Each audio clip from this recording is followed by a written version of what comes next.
Hi, Like John. twinsies. Hey, there you go. Look at that. That's funny. I was Right? on another podcast one time. Both were literally wearing the same brand of. Oh, that's funny, bro. That That's is meant funny. to be. Right? How are you? I'm good. Appreciate you taking the time, man. Oh, my pleasure. Thanks for having me. Oh, of course, of course. Do you do most of your workouts at home? I try to. Yeah. I'm in my gym right now. This is where I train people. But sort of like eating in your own restaurant. I'm here all day. And I got all my gear over here, but I like to just go home and my little walkway and I just have a small townhouse and tiny little yard. But in the evening, it's so nice out there Yeah. that yeah, that's where I like to try to do most of my stuff. So What island are you on? I'm on Oahu. I'm in Honolulu. Oh, cool, cool. I've only Yeah. been to Have you? Kauai. I gotta get back out there, out to all the Oh, islands. when were you in Kauai? That was back in 18. Yeah, 2018. Okay, So okay. part of it was like Yeah. washed out because of a like bad storm. I couldn't get to the north side. I stayed at that north, that really nice hotel up north. Like, Okay. yeah, gorgeous Kauai though. has a lot of tricky weather. Yeah, So that's not beautiful. Are you just uncommon. That's outside not all un the time or what? Too humid? as much as I can be. Yeah, because in Hawaii it's like today the weather's just beautiful. Yeah, we're expecting some kind of either a hurricane or some kind of tropical system that's headed towards us by maybe Thursday, tomorrow or Friday. Today is what, Wednesday? Yeah, Yeah, Thursday, Friday, Saturday is supposed to be on us, so hopefully that won't be too bad. all the El Nino stuff. Are you a surfer? You surf? No, no, I don't. I've tried many times. I'm I'm not very good. Is that surprising, It's right? You think you'd be able to solve that well, problem the way you work out and how in tune with your the body? thing is I ever since I was a little kid, and really especially now that my body fat, I've I've always had what my swim coaches and instructors that I've worked with, they've always described me as what they call negative buoyancy. I've heard the same thing, bro. I know exactly what you're talking about. They're like, you should Yeah, not weigh this much underwater. Like, how are you so heavy? yeah, and even when we do that, you fill your lungs with air and you try to do Yeah, the survival float. I just sink right to the bottom. yeah, me too. I've seen people that can lie on their back in the water, and it's just like they're on a raft. My legs, especially, are heavy, and yeah, That's I fine. had I've had this. shitty life jackets on that didn't even keep my head above water. I was sinking so hard. Yeah, Yeah, I yeah, know exactly man. what you mean. I, So I I won't ever surf either, so I get that. You're not. yeah. Where are you from? You're not from Hawaii, are you? I thought I was reading you were from somewhere. Actually, okay, so my folks, my mom and my dad, they're both my mom's from the Big Island of Hawaii. My dad's from Maui. I was born in Louisville, Kentucky. I just got back from there this weekend. No kidding. They had the home Oh, gym conference up there. oh, is that where it was? Yeah, yeah. I've seen all videos Yeah, yeah, I posted from about it. Was from fun. that. You should go. Yeah, sometime. There's a lot of Oh, stuff you it's would in like. Kentucky. Yeah, since your old stomping That looked grounds. like amazing. And that garage gym reviews Yeah, guy. Coop. I see. I think that's all he's been posting a lot from that Dude, thing. it was so fun. It's so much better than like big fitness conventions too, because like they really try to take care of the guests because these are people are going to spend money. They're not just kids like trying to get Right, free supplements. So right. it was so fun. Yeah, it was really cool. There's a lot of so much cool Oh, shit coming out now. it's amazing. Yeah, yeah. I saw the I just got these Pepin dumbbells, these rep Is that what's Pepin. behind you? Yeah, yeah, exactly. Those are behind, and those are just they're amazing. But Freak Athlete Yeah, that one just looks released. dope. Did you see that, Yeah, I saw Bell, it when you were at the there? expo. Yeah, Oh man, I don't know. That thing might that thing's gonna take everyone out. If it's as good as it looks, yeah, and it can go from 5 to 120. You don't have to put these adder plates on and just a dial, yeah. and you They've can come so drop it. far. Yeah, I mean, God, what else could you ask for on that? right. So I'm looking forward to that.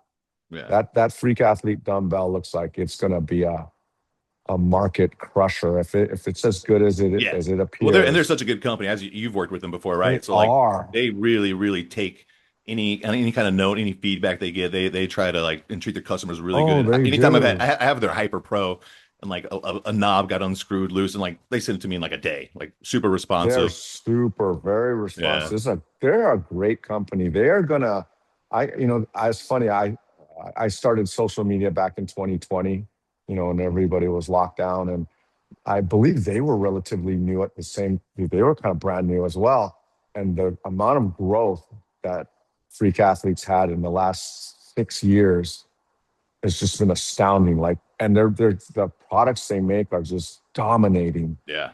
They're just. Have you tried that the adjustable kettlebell? The I haven't tried it, adjustable no, but I know that's kettlebell kind of like the big one on the market right now. There's a couple other trying to come out, but that looks so good.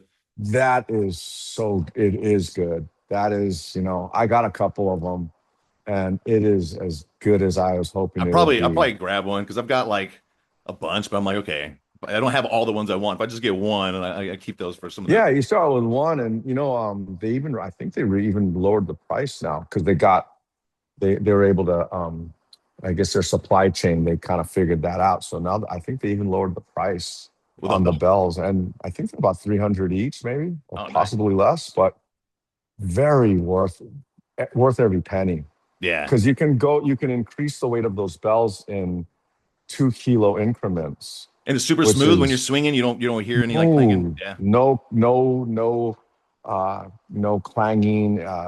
Nothing's moving on the inside, and the adjustment is fast. I've had other pin adjustable kettlebells, but getting that pin in and out was just really not fun. So the Freak Athlete bell is smooth, and there's no rattle. There's no nothing. It's solid. Yeah, it was so And I fun, love man. that There's thing. so many cool companies out there. But so how long were you in Louisville then? Oh, not long. I was my brother. So I was born in 1968. My brother was born in 66. So shortly after I was born, my folks then moved us to San Francisco. My dad was in the service at the time. This was the Vietnam War, and then they moved me back to Hawaii when I was 2. Oh, okay. So I'm pretty much, Oh yeah. aside from technically not being born here, I might as well have been. Yeah. 'Cause, yeah, I was a Does that little bother baby when you? they Do you brought get me any here. shit from any Hawaiians? Is it where you're like, I wish I could have just been born on No, the island? actually, people are pretty amused. Yeah. Like a Japanese guy, any Yeah. Japanese guy born in Louisville, Kentucky, right? How many of the? Yeah, that's so. It's just kind of it's a fun point of conversation, and I didn't see a ton of yeah, no, Japanese when I was out there. no. I went back when I was 30. My folks met us there for my 30th birthday. I was living in LA at the time, and um, I didn't see a single one. Yeah, yeah. So no, nobody gives me a hard time. Yeah, that's It's funny. cool. Yeah, So you they started the tease me social. about it. Yeah, I'm sorry. exactly. Yeah. You started the social media in 2020. That's when a lot of stuff, like a lot of people kind of took off around then because everybody was at home and stuff. Was this so this is Yeah, post cancer and everything, or you were still getting treated? yeah. So, um, I was diagnosed with a stage 3C colon cancer in 2011. And stage 3C is just under stage 4, where it was advanced and some of it they found it in my lymph nodes. So it technically had spread into my body, but I was fortunate that it didn't actually take hold in my bones or in my lungs or anywhere it could have gone. So stage 3C is a pretty grim diagnosis, but I got I had my colon removed. It was emergency surgery because by the time they found it, I was training with a client and we were kickboxing, and he just tagged me in the body. It wasn't, and we weren't really going hard on each other. But afterwards, I just felt weird over there. And then I started getting dizzy, and my wife said I was slurring my words when I got home. So we went to the ER, and it turns out I was bleeding from the tumor. And it was actually good that he hit me Yeah.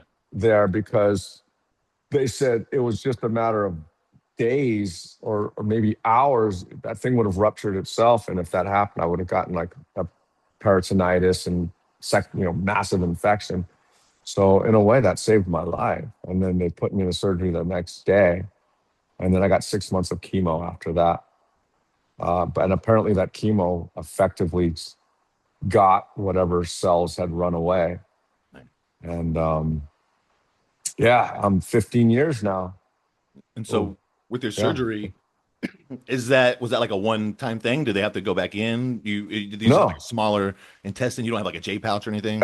no, I was very fortunate. The section, I'm not just lucky in so many ways. The section that it was in, they took out about a foot. But if it had been an inch higher or just a little bit in a slightly different area, I'd be on a pouch right now. Yeah. And they were able to get it laparoscopically, so they didn't have to cut me open the middle because they said, hey, if during the surgery, if the laparoscopic surgeon determines that it's a bigger job, we got to really take more stuff, we're going to have to open you up. And they said, we want you to know if we ever have to do that, then you will most likely not be able to do the types of exercises that you're accustomed to. That'll permanently change the Yeah. integrity of your core and just your body. And I'd have a big zipper Yeah. scar, a big one. Yeah. But luckily, I was lucky in so many ways.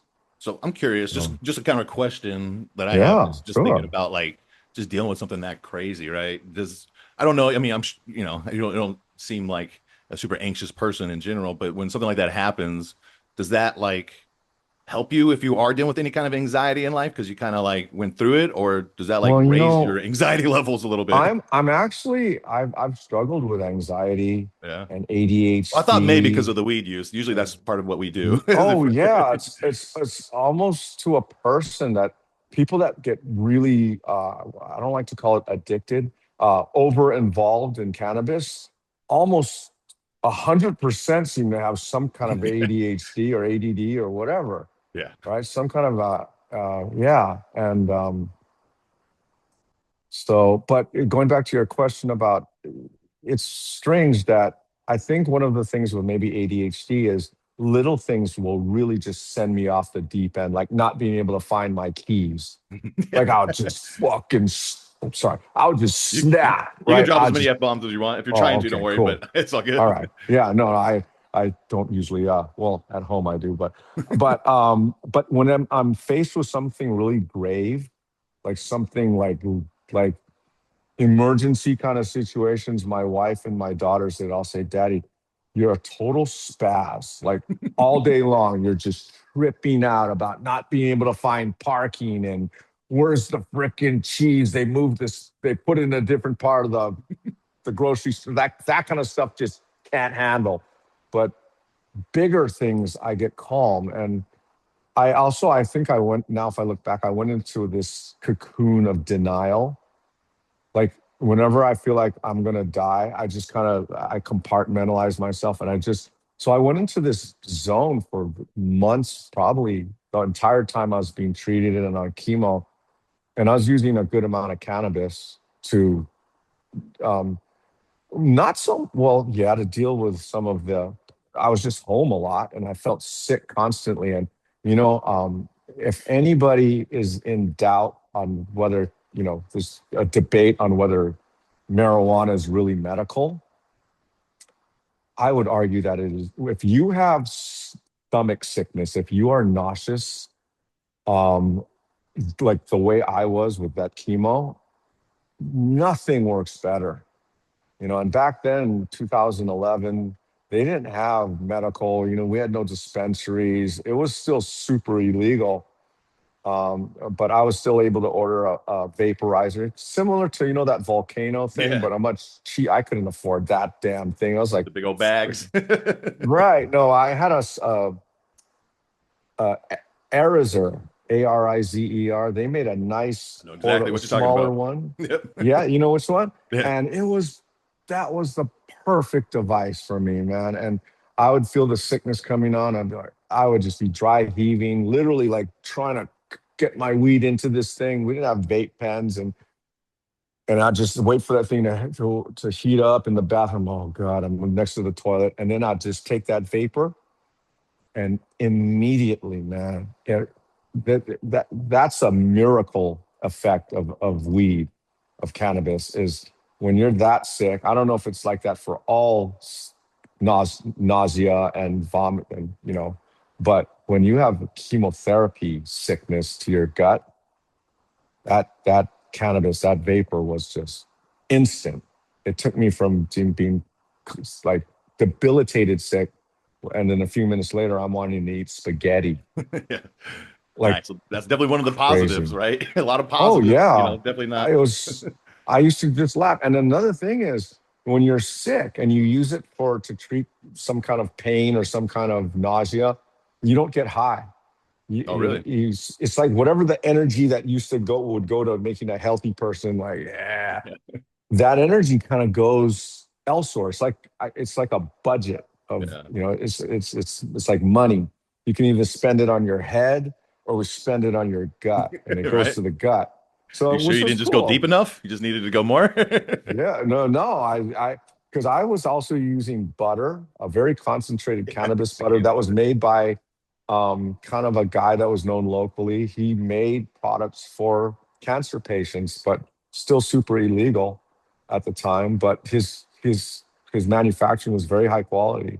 He was some kind of a lab guy, and he made these very high quality cannabis butters. And I'm super grateful to him Yeah. for those because I could just add them to whatever like waffle or something I was eating, and then ooh, it would just give me a long, because the vapor was for acute issues like nausea, but the butter just kept me nice and chill, and I could rest, Get and a base. Yeah. yeah, so Man, yeah, for that that I'm grateful to it. yeah, that's so crazy. Because again, you were pretty young to do that. I told you I had a friend in seventh grade who died from colon cancer, which is crazy and That's so yeah. so wild. But we talk about it. I do. It seems I've heard, and it just seems maybe I'm just paying more attention that there seems to be a little bit more prevalence with slightly younger adults than what they used Oh, to say. Is that something you've seen or you think? big time. Yeah. Yeah, back when I was diagnosed, the guideline was still 50. If you're 50, go get tested. Now I think it's 35. Yeah. So colon cancer has just across the board gone up in much younger populations. Do you have any idea why? Do you Yeah. have any thoughts on what that might be? I would, if I had to guess, it would probably have to do with this current generation of people are exposed to a lot more garbage in their food than I was. So Right. there's a lot of garbage in our food. We probably had a lot more lead in our food and stuff like that. But the amount of manufactured, designed chemicals that are in food now, both to preserve it, make it palatable, make it, they can manipulate the mouth feel Yeah. of things. Stuff like that didn't exist in when I was a kid and when I was younger.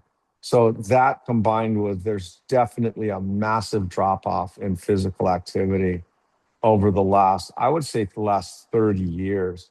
Because I remember in the 90s, I was just in my 20s and I had young nephews who were telling me that they didn't have PE. And this was in the mid 90s. Yeah. And I was like, when did they get rid of PE? I remember it leaving. I was in school when it left. Yeah. I mean, PE, I don't even think it's offered in a lot of schools. Yeah. Uh, it's just, that has got to have, so the culture of yeah, but I would have to guess that the food supply has changed, and just like everything. I'm gonna sound just like everything nowadays, like an old man. But I've noticed that things that have gotten worse have gotten much worse than when I was young. But the things that have gotten better have gotten a lot better than when Right. I was young. So it's give and take. Yeah. Were But you were you still like, did you have your training style before the cancer and everything? You've been training though, but you oh, trained thanks for for asking. No. Okay, so here's what I like. Now that I'm not on cannabis anymore, my whole thing now on my social media is to just be honest in a way that I kind of, not like I was lying to anybody before I quit the weed, but there was a lot of things I wasn't telling people about myself and what I was portraying in my social media, because a lot of people know me on Instagram as being this guy that has these weird, esoteric, strange looking exercises. But it's very important that, and I even back then, I never tried to hide this. I've said many, many times over all the years I've been on social media that the exercises that I post, they are not what built my foundation. And so what did build my, I grew up in the 80s and the 90s, and we didn't have rotational and, contralateral, all these things that you hear, ipsilateral, all this stuff. We didn't even have the word core back then. It was called your abs or your, yeah. So I built the foundation, like my bones and my muscles and my mindset were built with barbell squats. Prime barbell squats that was my exercise. To this day, I'm a big fan of barbell squats. Then deadlifting, um, cleans, power cleans, pull-ups. I was never much of a bench press guy. Um, but any variation of push-ups, ring push-ups, weighted push-ups, ring or dips. I always felt like the calisthenic push movements were much more for me, more because I never cared about bodybuilding. I admired bodybuilders, like that guy behind you there. Yeah, man. My God, I when I was a teenager and even into my 20s and 30s, Schwarzenegger and that generation of bodybuilders up until like the early mid 90s, like guys like Sean Ray Yeah. and Stratum and Lee Labrada, that generation, Flex Wheeler, oh, those guys, God, Yeah. that to me, that was that was the best time for bodybuilding was between Arnold Schwarzenegger and Franco Columbu in the 70s up until the late 90s. And then then Dorian Yates and that he created a new generation of Yeah. ultra just yeah, but I always kind of liked the 90s, that look in the 90s. But Yeah. I did compete in one show Oh in yeah. 1993, a natural, it was called the Gold's Classic Natural. I was actually just starting with jujitsu training. Halson and Homolo Gracie Oh had shit. moved to Honolulu back Oh then, cool. and I was never any good at it, but I was training with some guys that were really into it. And that is like if you want to get ripped, you want to get strong, agile, and shredded to the best of whatever your genetic potential is. For me, jujitsu was it got me carved, man. And I was working at Gold's Gym in Honolulu, and everyone at the front desk was saying, "Man, we got a contest coming up." It was a month away, Oh wow. and yeah, and the guys at the gym taught me in a month how to pose, and I didn't know any of that stuff. And yeah. And it was in Hawaii back then. There weren't a lot of people doing that. So Yeah. there weren't a lot of guys in my weight category, especially natural. Yeah. There's a lot of guys here doing, they're on juice, but there weren't a lot of natural bodybuilders. And I, just so people know, I have never ever in my life used steroids or TRT or growth hormone Are or you not on TRT? I know you're with Merrick. I figured never. you were on some sort of TRT. No, yeah. See, people think because if I'm with Merrick, the natural association is, if you watch more plates, more dates, you just assume that, oh, Yeah. if I'm a Merrick guy, I'm on TRT and there's some of the other things that Well, they I also think offer. post cancer that might affect you to where you might want it, but no, your level's Yeah, pretty but good. even be outside of that, I never really cared about having muscle or being strong. Neither of those things was ever important enough for me Even when you were to. doing more of the barbell type of stuff. Yeah, no, I took great pride in knowing that whatever I was lifting, that was me. And that's why even to this day I don't wear shoes. I don't even wear a shirt. I've never been a fan of, I mean, me personally, I don't wrap my knees, even though my knees and my joints aren't quite as good as they used to be. I train as close to naked as I can. Literally because You go I outside, you're always inside. It seems like you might want to be on some grass or something too if you're really getting into it. yeah, yeah, now if I do run for 15 years now, maybe 20 years, all the running I've ever done has been in Vibram five finger shoes. Yeah. I don't haven't owned a proper pair of running shoes in a long, long time. And I'll never sprint as fast as I could with shoes on. I can't. Maybe I wouldn't run as far as I, but I like knowing that my feet have the integrity Yeah. to handle whatever I'm asking of them. I never get caught up in the like numbers side of any of my stuff, my lifting, my running. I want to move perfectly no matter what I'm doing. That's and Yes. breathe and Yeah. control my breathing. Breath That to is me so is, big. I mean, yeah, I talk about that all my shit is breath. And obviously with right. jujitsu, I think you guys really, you dive into that a lot because that's a huge Oh thing, yeah, right? Like that's yeah. And you're gonna lose thanks your for gas tank. thanks for bringing me back because I digress. If people try to make a sense of the training and what I post, because I literally whatever I post every day to my social media. And that's why I will always put the date and the time. And that the time, when I add the time, that's the timestamp that was on the video. So people know I'm not banking videos in Yeah. advance and then posting according to the best time when my audience, I don't ever worry about those types of, I don't do my social media that way. I'm like a baker. I will bake, I'll do my workout. And as soon as I can, I will try to snip something out of that and get it onto my social media. Um, Hopefully a lot of local people here in Hawaii, they go, man, can't tell you, I just came home. I cracked a beer and I opened up my Instagram and I saw that you had done something just a half an hour before I was sitting with my beer. So I put my beer in the fridge and I went out and I did something because I saw you just did that.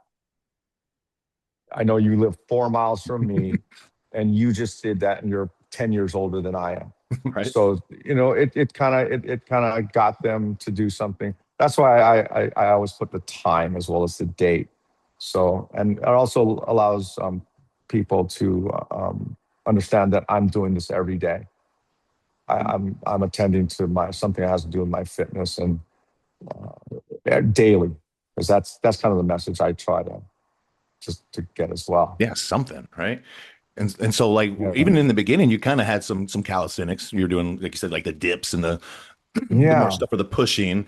Like when you were working out then, like what was your goal then? If it wasn't like Oh, aesthetics and it wasn't strength back in the beginning, like okay.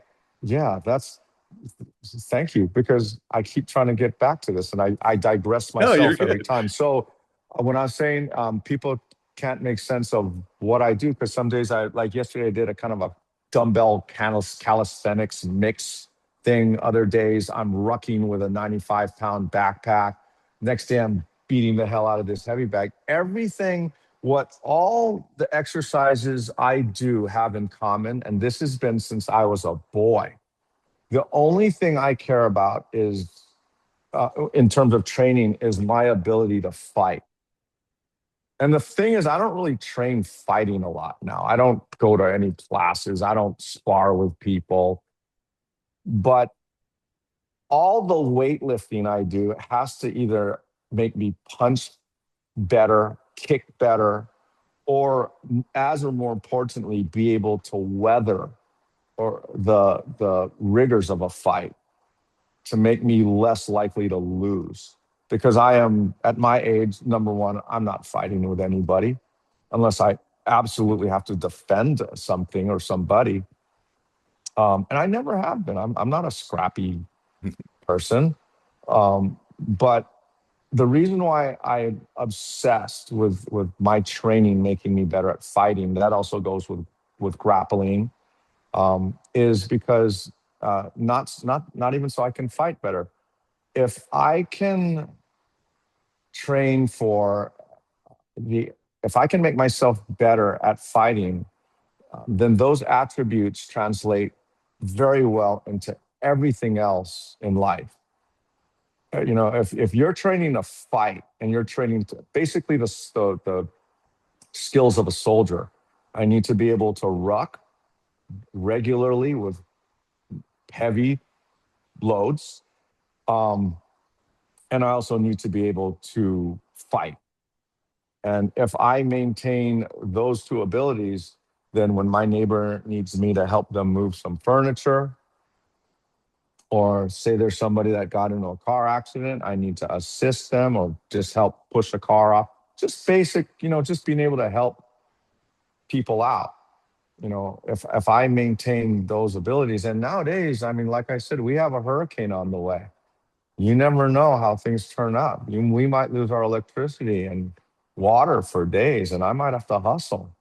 And just you might have to fix things or help people fix things. You know, um, Things can always happen. And I've always, ever since I was a kid, I was one of those guys that I never really felt safe. Yeah. Why is People would say that? What I'm do you mean? Was that paranoid. because you were in the army? Your dad was an army guy, or what? No, no, I just was wired that way since I was a kid. I don't know. Maybe something happened to me. I was never bullied in school. My parents took good care of me. I grew up in a safe environment. I had a nice neighborhood. I'm in Hawaii. Right? I think it's usually the Yeah, opposite for there's people. some bad things happen here, just like everywhere. But I believe that there are certain people that are just wired Yeah. from long time. Like, when you have a population of people, you need some people that are just kind of always cocked and ready. Do you You sleep know, good? is I do. Maybe Um, you ever hear these like night watchers? The people are supposed to like be on the lookout for danger. They evolve that way. no, I'm not There's one of those guys. yeah, Like, oh shit, when I sleep, man, my house could burn down around me, and yeah, I would. Yeah, I'm not one of those people. But I don't sleep long. I sleep yeah. like Maybe an you have average that of in you. 5 hours per You night. feel good. I feel fine. And Yeah, what's weird is I literally, even on weekends, if I can sleep longer, I rarely sleep beyond 6 hours. yeah, And yet, when I track my sleep on this Aura ring, which I've been doing for a year, even though I average about 5 or less hours of sleep per night, I get an hour and 15 minutes of deep sleep yeah. and about an hour or so of REM.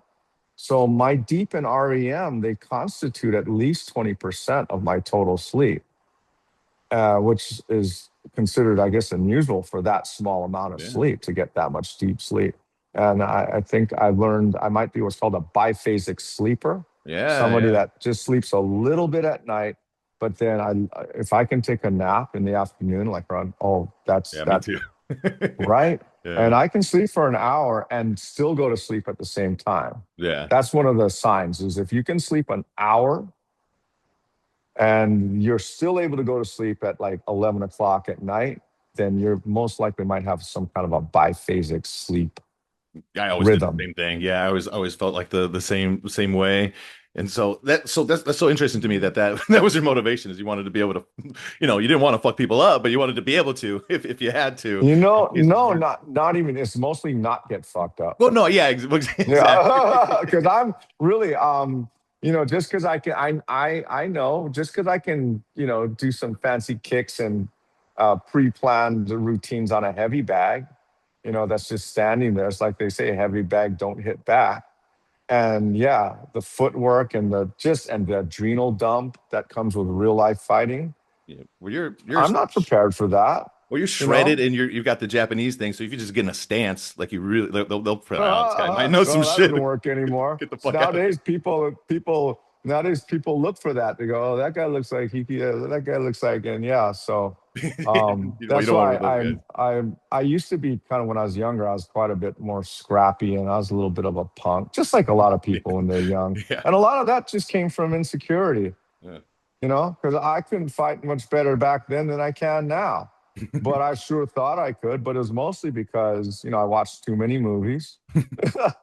And Well, what do they say? um, Every guy thinks he can like fight, fucking like drive or something like that. yeah, right. Yeah. And yeah, but no. But if I'm in shape to, like, if I, because especially now I'm 57. So everything slows down. Like if you don't move fast for just a week, it's you start losing that speed disappears in old people. Like people worried about losing strength, they should, but I worry more about not losing speed and trying to cultivate it as much as I can because sorry, my age, people trip, slip, and fall a lot more. And usually when they hit the ground, it's not because their squat or their deadlift wasn't good enough. The reflexes that allow them to use the strength to prevent the fall or to actually take that impact. If you can't get those strong arms under you enough to break the fall and keep the ground off your face, all that strength is for naught. So Which yeah, that's that's why when I strike the bag, it's mostly just to keep the nervous system fast and sharp, because that's another mistake I made during from 2020 up until current, especially when everyone was locked down at home. I used that as a convenient excuse to not run anymore. And right now, I mean, if I'm being honest, if you saw me run, like if I had to get up right now and run across the street, it would look ridiculous.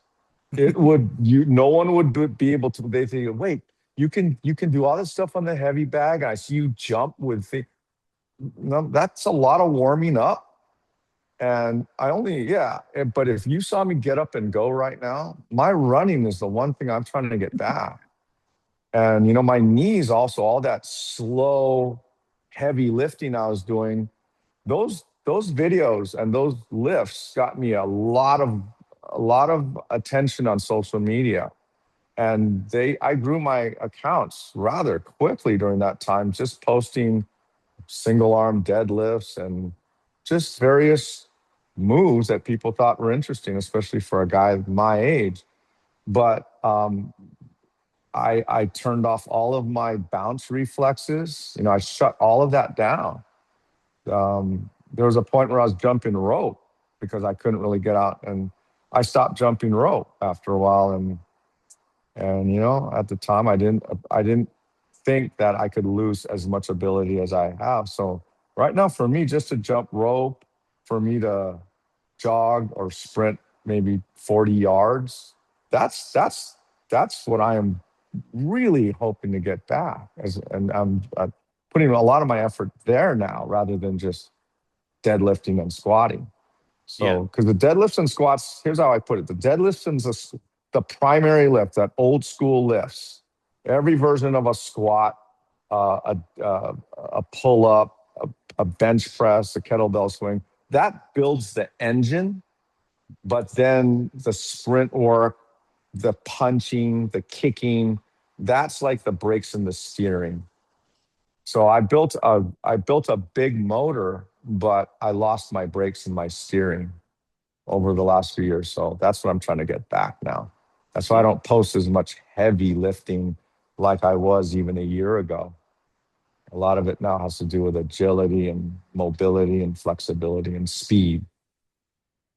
Yeah, I think that is one of the most misunderstood things when it comes to senior training.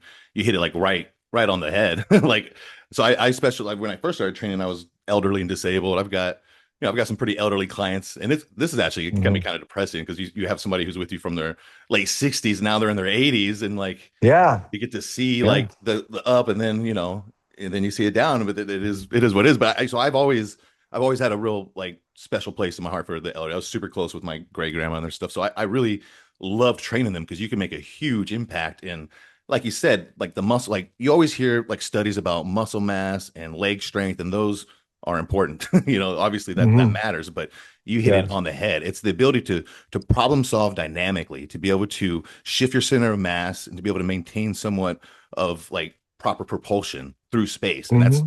people sometimes take that away trying to build mass or strength. And that, like I said, that's not going to help you not fall if you're hanging on the end of your joint capacity, your end of structure. You don't have anywhere to go. If you don't have any rotational capacity at all, if you don't have any sort of like sensory motor complexity in your training, you're not problem solving. So there's a lot of things to like training the propulsive cycle. And I see you do a lot of moves that have you moving through space where your center of mass is changing, and that's like so good for just even your neuroplasticity as you get older. It's Yeah. gonna help with your Hmm. potentially your ability to like keep your memory, to like keep learning things, just reorganizing, because there's like a prediction component to when you are moving in space and propulsion versus just sitting on a machine. And then you see a lot of Right. I see a lot of like elderly, like people that are training elderly, they'll do like close your eyes and go to one foot. And it's like, well, you don't want to go that far either. You need a little bit of a Hmm. mix. So I think you hit it like, Right. think you hit the nail right on the head is you got to be able to shape change. You got to be able to dorsiflex and internally rotate. If you can't do Hmm. that, like if you can't move your ankles, if your ankles are locked up, it's probably a good chance you're going to fall there, you know? So it's like, Yeah. I, No, I, I think you hit it really good there. yeah, when I see even for myself, when I see all this balance, like, you go to YouTube, balance training for seniors. It is kind of applied in the way that most people would think of balance. Like, well, can you stand on one leg, and can you do various exercise with your body? But these are very static, slow demonstrations of balance. But when we actually need balance, it happens in milliseconds. And that's why I think, like, A skips and B skips, and being able to balance in a high rate of a high cyclic movement, like even trying to get someone to jog a little bit, has a to me is a better use of time and energy than oftentimes having them stand in compromised positions Yeah, and just fight those positions. Because when we actually need balance in the real world, it's not going to look anything like that. That's why a lot of people who are good at yoga and they can stand on one leg with their other leg out to the side and the other arm up in the air, they fall down just as much as everyone else, because exactly. that balance, they have 3 minutes to really adjust to that pose and get every muscle the way they want it. And then they step out of the studio, they catch their foot on the curb, and bam, they're right down, Exactly. because that balance was constructed in a very deliberate fashion under very controlled conditions. And they knew what the expectation of that condition was: stand on one leg. Yeah, exactly. So I'm not taking anything away from that. We do need to be able to stand on one leg, but that, to me, if it's left at that, there's still a lot of exposure to mishap. It's so Um, great. Like a lot of times when people are self-organizing in that way to do the tasks that you're asking, it's counterproductive towards what you want to do and get them to actually be able to have like fluid movement. They might get rigid, do that. Like I'll have somebody, instead of having someone like stand on one foot with their leg in the air and just kind of struggle to bounce, like put one foot on a box, get them to kind of shift their weight from the back leg to the front leg, hold some hip there you go. extension. Like that's actually Exactly. teaching some Let alternation. them Some, feel, yeah, yeah, weight shifting. That's a good one. Yeah, no, weight shifting it's is so huge. Getting that. some alternation. Yeah, just because if they can now start feeling weight shifts, and those are kind of, yeah, that's kind of, that's helpful, man. And so I want to talk some more about your training because it is Yes. really similar. Like from like 14 to probably like 21 or 22, I was really bodybuilder focused. I still was like you though. I liked the calisthenic stuff. And then from like 22 to 23 to 28, 27, before I did my first bodybuilding show, I went like all in on like I mean, I don't even call it functional stuff, but I was doing like Ninja Warrior training shit. Really, I mean, I see you do some crazy suspension trainer stuff. I was doing the same thing with like weight on my back, doing flies with my feet on the stability ball on the Hmm. TRX, and just really dynamic stuff. And like, I didn't touch a barbell for like a year. I just do kettlebells and things. And then I Hmm. got back into bodybuilding when I started competing, and it's just interesting to see like different things that I notice versus whenever I kind of restricted my training to be a little bit more one dimensional. And I still do a lot more different things than most bodybuilders, but whenever I was really doing a lot more of the dynamic kind of stuff, it's like obviously you don't have to do nearly as much mobility, right? Because you're taking your body through, Yeah. full dynamic ranges of motion. And I felt like my reactions, everything was just a little faster. Like I could drop something, like I'd catch it. I'm like, what the fuck? Like Hmm. these little things. And it just makes me think about like I don't know. Do you think there's a difference? What do you think is the difference between like loading a joint through, only a few different variables, slightly different angles, putting most of the work on the muscle versus loading like more on like on a cellular level because you're changing direction and getting like more mechanical transduction benefits. What do you think the difference is between funneling through one joint and making it so your body has to constantly kind of problem solve I dynamically? that's a great question. I like to I want my joints to be capable and responsive in as many directions as much of a 360-degree uh capacity as they can. So like an example of that is, a lot of times core training is considered like sagittal plane, like we're doing sit-ups, leg raises, everything's right in front. Or we do side bends on the frontal plane. Or we'll grab cables and we'll do kind of these wood chop type of things more for transverse. But I'm a bigger fan of like for my core of like taking a kettlebell and what's called a halo. Yeah. I I do a version of that exercise, but I call it an orbit. Whereas a halo it was marketed to me as a shoulder mobility exercise. I found it so much more helpful if the goal of the because a halo is like it says it's a angel's halo is above its head.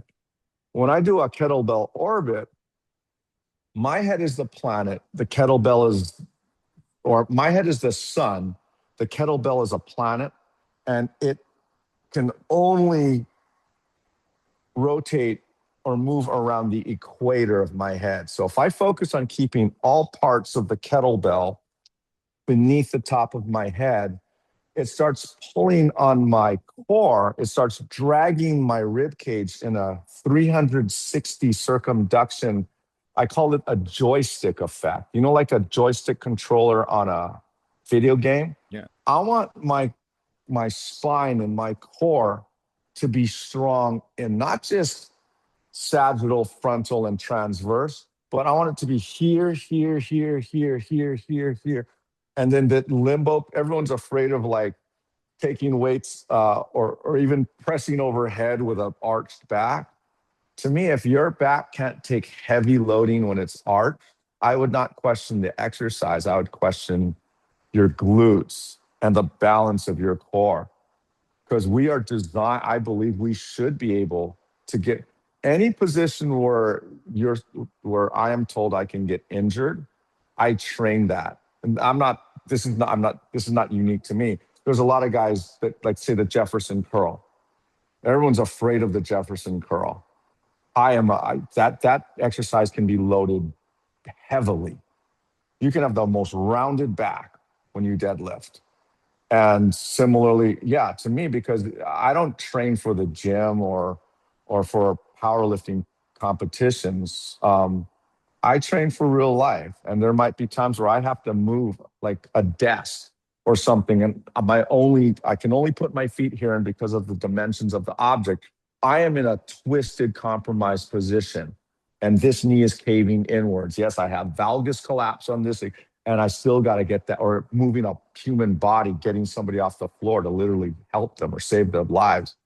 So that's why I'll sometimes take deadlifts and I will start with a bar on this side with my I'm fully in, and I'll lift it from there, bring it across, and then I have to place it down here. And my spine, I was taught when I was young some personal training course, and the instructor was so proud of saying, I'm going to give you a formula for injury. Flexion plus rotation equals destruction. So like You didn't say bending your extension, you spine say and then flexion. flexion, so bending and then twisting, that is destruction. And They're the same fucking thing.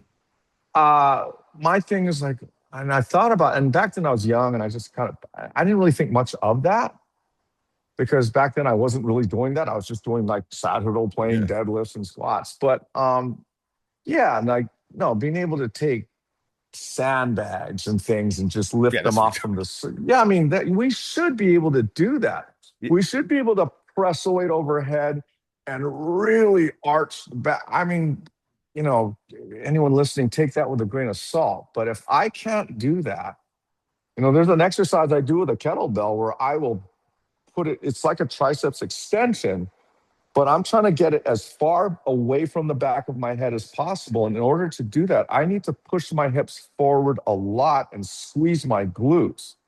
And if you look at me from the side, yeah, I am bowing backwards in a way that I guess is bad for your back. But I've been doing in all the years I've been lifting, 57 years, I only hurt my back one time, and I was 21 years old, and I was doing a 225-pound deadlift challenge with my friend, like who could do the most. That's the only time I've ever hurt my back. And all the stuff I do with my neck and my jaw, I've never. The only time I ever really hurt my neck was in jujitsu, Yeah, where and you're not in control at all, but I it's so wasn't. dynamic. Yeah, I was on my back, and the guy. Well, everyone's better than me in jujitsu, but I kind of had him. I was holding on his legs, and he kind of was trying to straighten me to get out, and then he kind of turned suddenly, and my neck was stuck to the floor, and then when he turned my body, my neck got cranked to the side. I'm like, ooh, I heard this, and I'm like, oh shit. And sure enough, my neck was really sore for the next few days. But the funny thing is, in back in grade school, I got into a fight with my friend, and he held me in a headlock for probably 5 minutes. And my neck, after that, I could never turn my neck to the right, like from grade school. I could only turn like this side, no problem, but this side was only here. After that jujitsu thing, check this out. Right?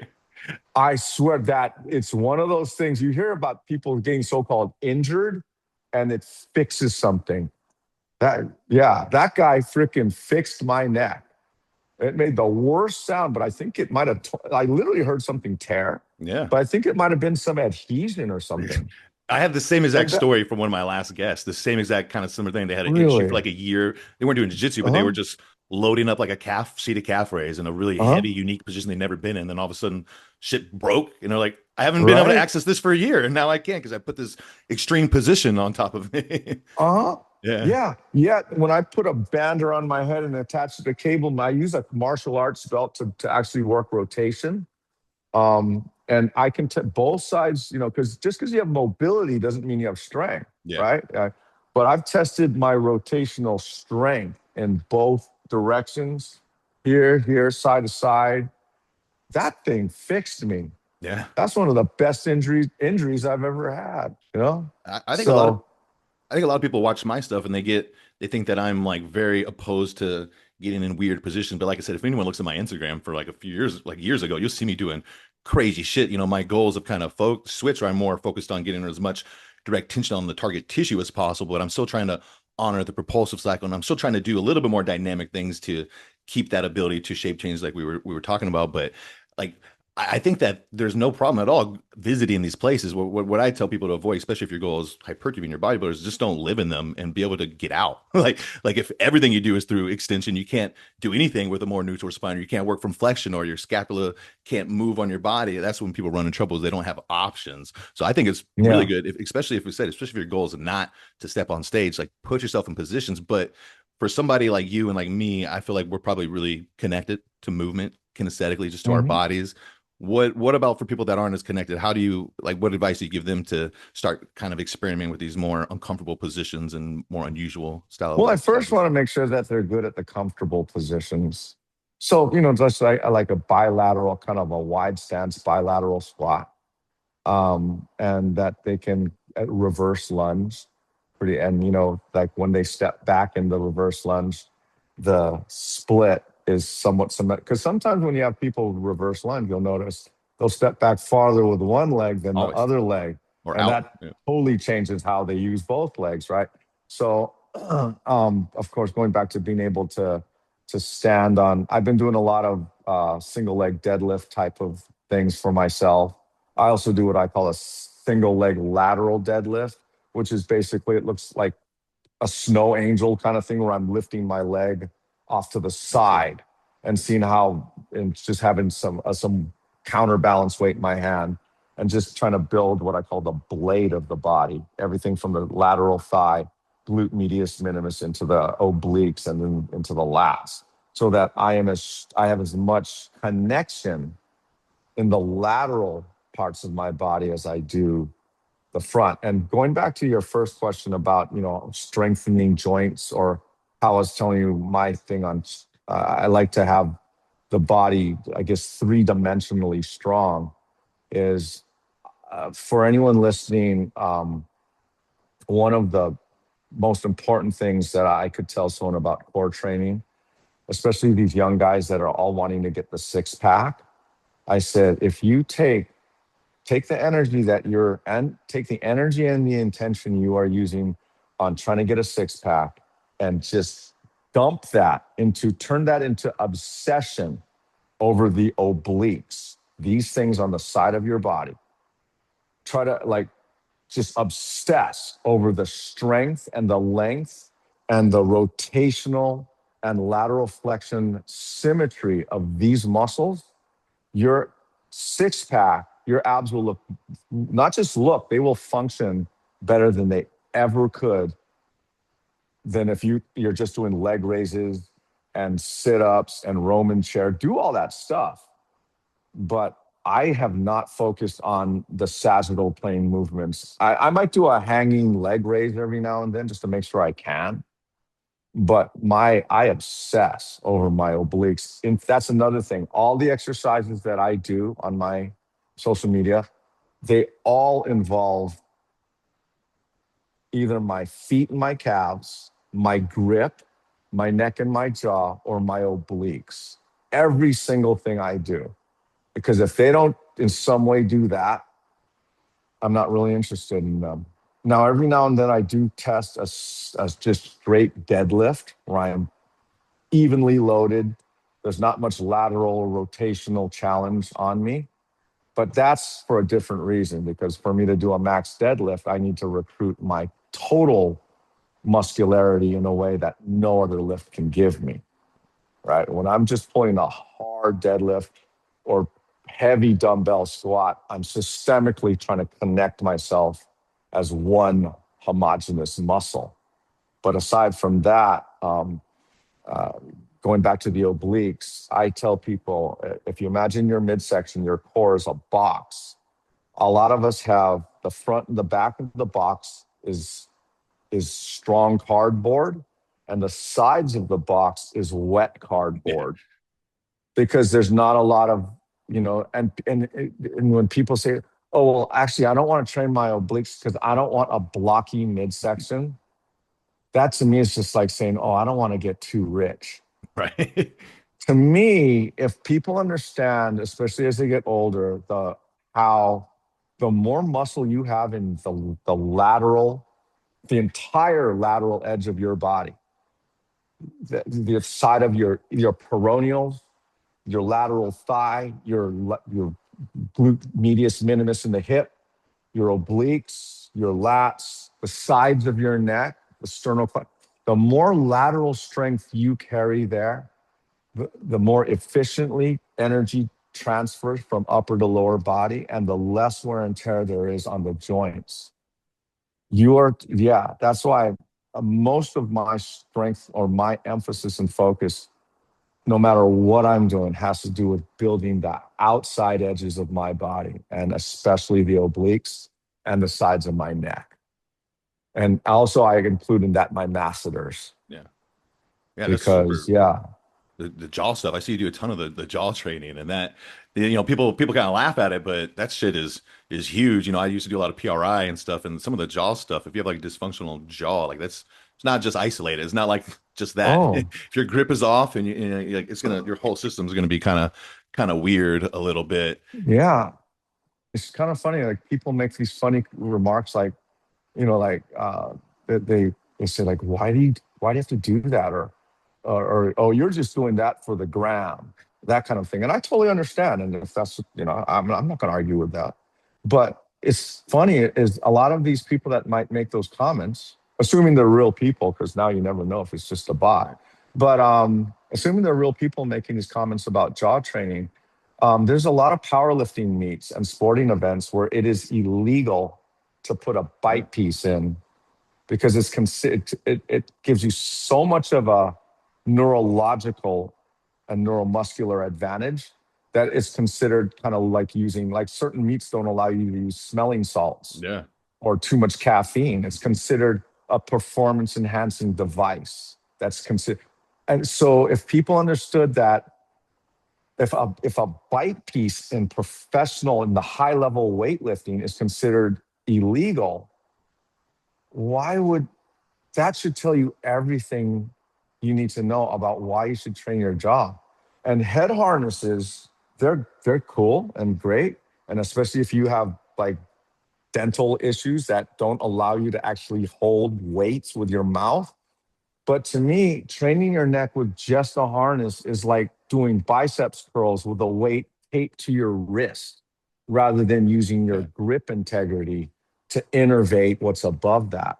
To me, I can literally, it is safer for me to lift and I can lift more weight held in my jaw than I can in a harness because I believe that the neck and the jaw are just two sides of the same coin. It doesn't affect your breathing negatively if you're working hard. Not at all. Yeah, you Oh, just do all no, nasal exhales. I obsessively breathe through my nose. That's Yeah. another thing. I say obsessive because it is. It's an obsession. Like I will not jog. So I'm doing distance running. I will not run at a pace faster than I can breathe in and out through my nose. That keeps me safe. It keeps me in that zone 2.5 maybe. And breathing discipline to me, if I lose my breathing discipline on anything I'm doing, then I'm in over my head. I need to either have to lower the weight, lower the rate, lower the duration. I have to make some adjustments so that my breathing discipline is another thing that all of my exercises have. If you listen to my breathing, what I do, yesterday I did something, I call it a punch press, where I'm hanging from a ring. I reach down and grab Oh a yeah, I saw dumbbell that. on the floor, and I have to rotate and I have to use my obliques and my glute on the side that I'm in order. And I can't just do that muscularly. There's a certain breathing cadence that I tie to every single thing I do.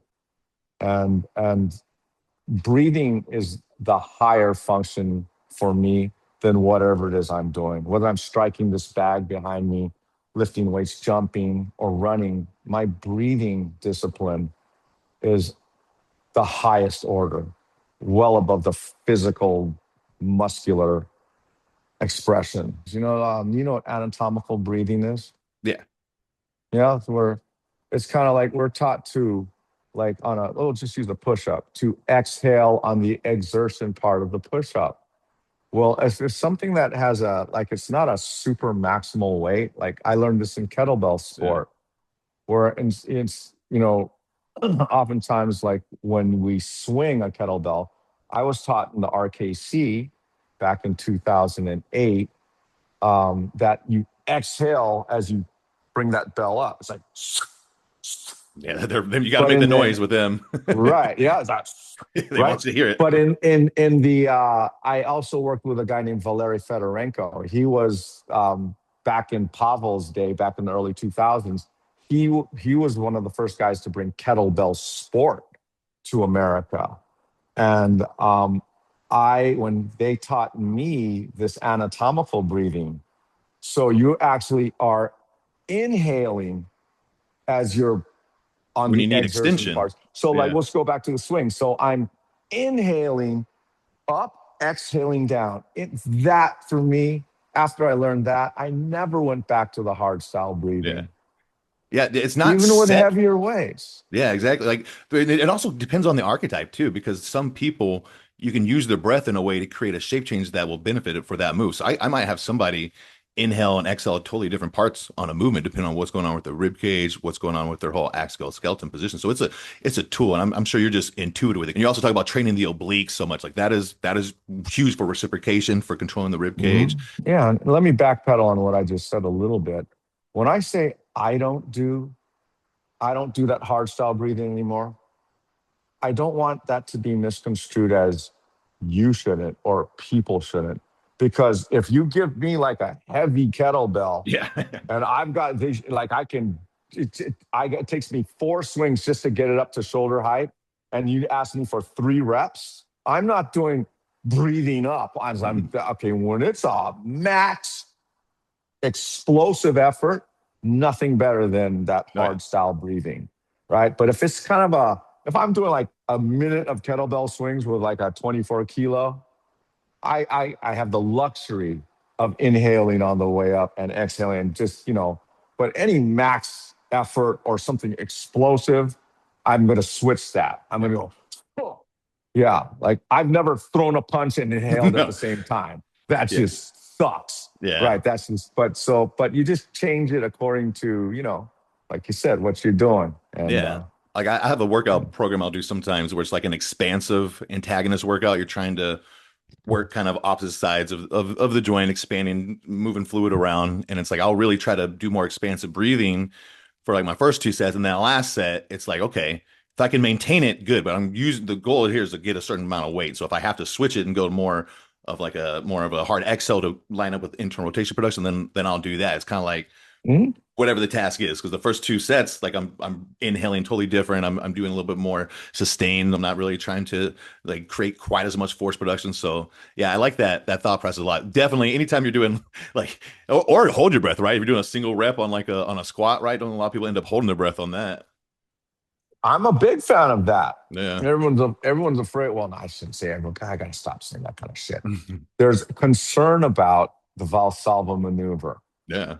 And, yeah, man, I think we're built for that shit. Like, if everyone thinks that the Valsalva maneuver is dangerous, well, you show me one woman who's giving birth to a baby, Right. and then the last push, when you really got to push to get that head through, not a single one of them are just going, ooh, I'm They're going to not doing just keep on. Lamaze. No, they're going, Yeah.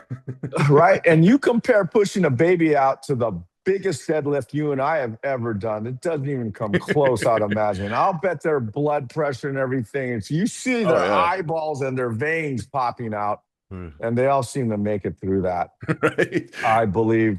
And to take that a little further, when I train those compressive breaths, that kind of that putting a lot of pressure on your breathing, I believe in training the walls of my arteries, Yeah. because you've seen the studies where they took power lifters, I think even world's strongest man competitors, gave them vasodilators, and then tested their strength while they were under the effects of a vasodilator, and their numbers went down big time. Even though the muscle mass, the mindset, everything was the same on these athletes, with if the muscular walls of their arteries were just relaxed, they could not Yeah. generate peak strength. So when I'm doing certain breath holds, I believe I'm also strengthening the walls of my arteries, because I believe I don't know the science, I don't even really care, but I feel that. I feel when I take a breath and I lock down hard, that my arterial walls do the exact same thing, and that's what I'm actually holding with that breath. And then that probably explains why they can measure the a spike in your blood pressure. I'm Yep. sure someone that's About to say. smarter than I am about this can specifically explain how that works.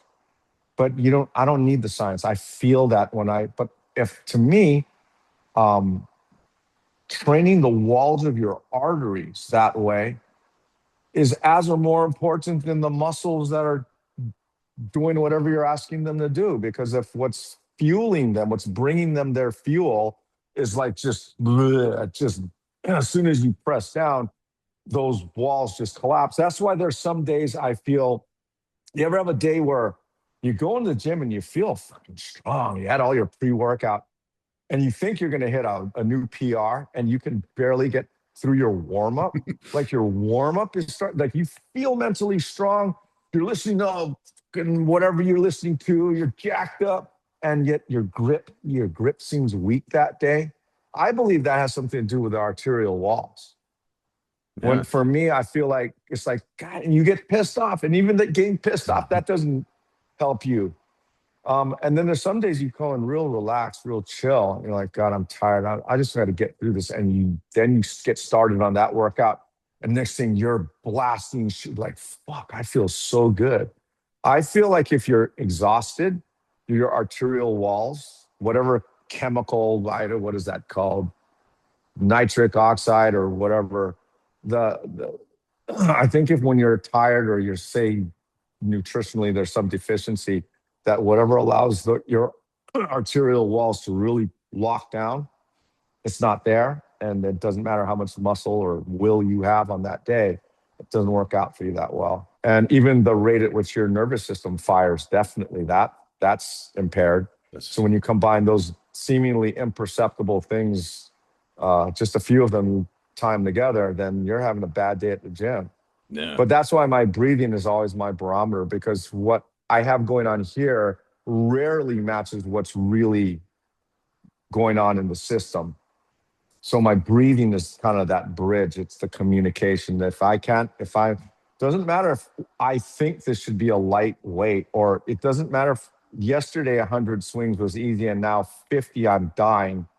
If my breathing, if I can't maintain the same breathing at 100 swings the other day that I'm doing today, and if that breathing starts to collapse at 60 reps, then we stop at Yeah. 60, Exactly. and I'm good. That's why the breathing is always, that is, breathing discipline is just number one.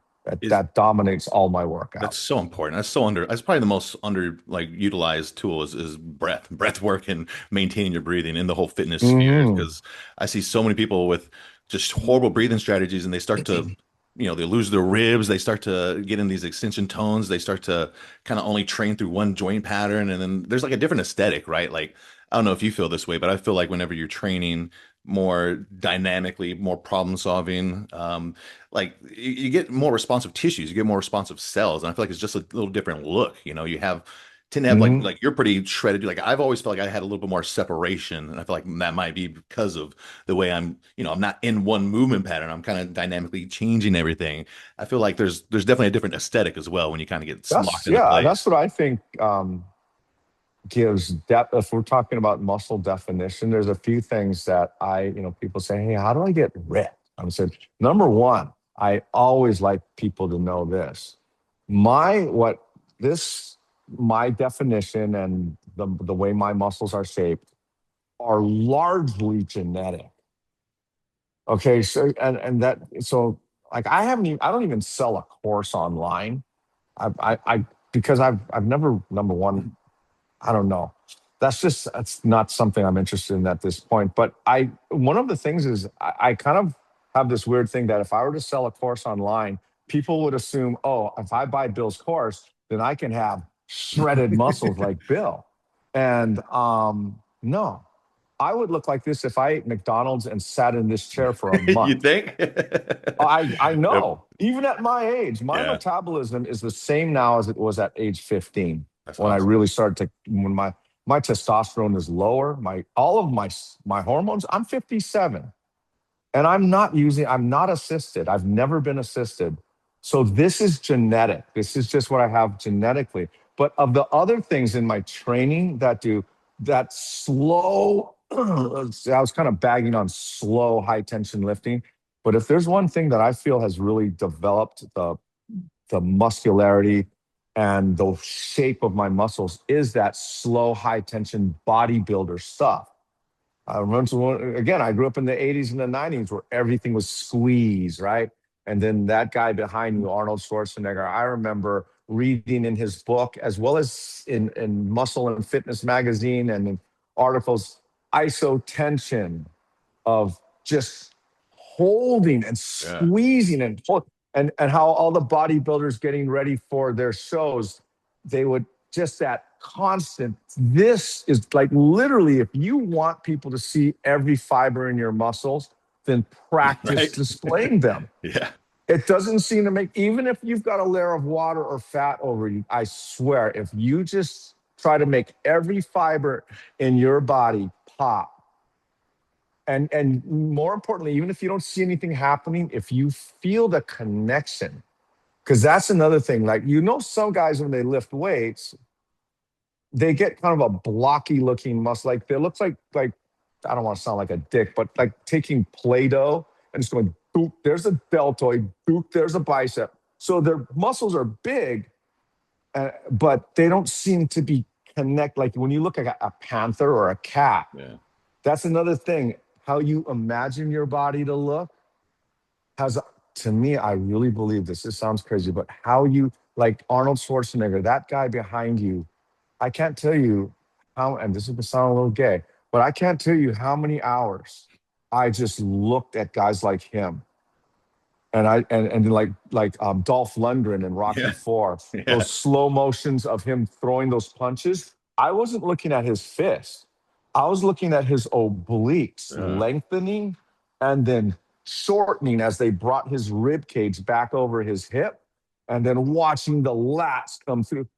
I That burned into me. And then when I was watching Bruce Lee as a little kid, I wasn't looking at his, I was looking at those muscles here, those obliques on him. And when he went like that with a nunchaku, his lat spread. yeah. Crazy. And when you have once again, obsessive imagery, obsessive, not like, oh, I'd like to look like Arnold. I got the Like same thing as you. I just fucking, I don't care what I'm going to will myself to look like Arnold. I'm going to will myself to look like Van Damme.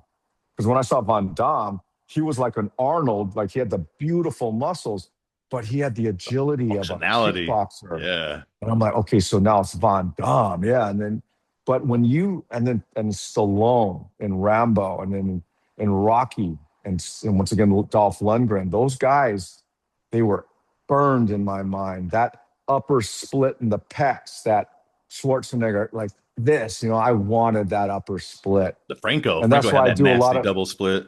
Franco Colombo. Oh, you could bury a coin in there. Yeah. And then that's why for me, when I do the rings, when I do ring dips, when I do ring push-ups, it's a combination of a press, but also a fly. So it's sort of like a most muscular pose. The rings are what carve that definition. I would rather have that than just a big slab from being able to push a lot of weight. I've never cared Yeah. about a big bench press. I mean, good for people that want that. But no, I always wanted to look like a cat. And here's another thing. If you want to look like a cat, learn to move like a cat. Yeah. Like, yeah, when I'm trying to hit this bag, I'm not trying to just throw the hardest hit. I'm trying to flow in a way. I'm not fast. I'm not super explosive, but I want to just be able to, wherever I land, the next technique I throw, it should be solid. I should have a good base when I send it and then bring it back. But I want to be cat like.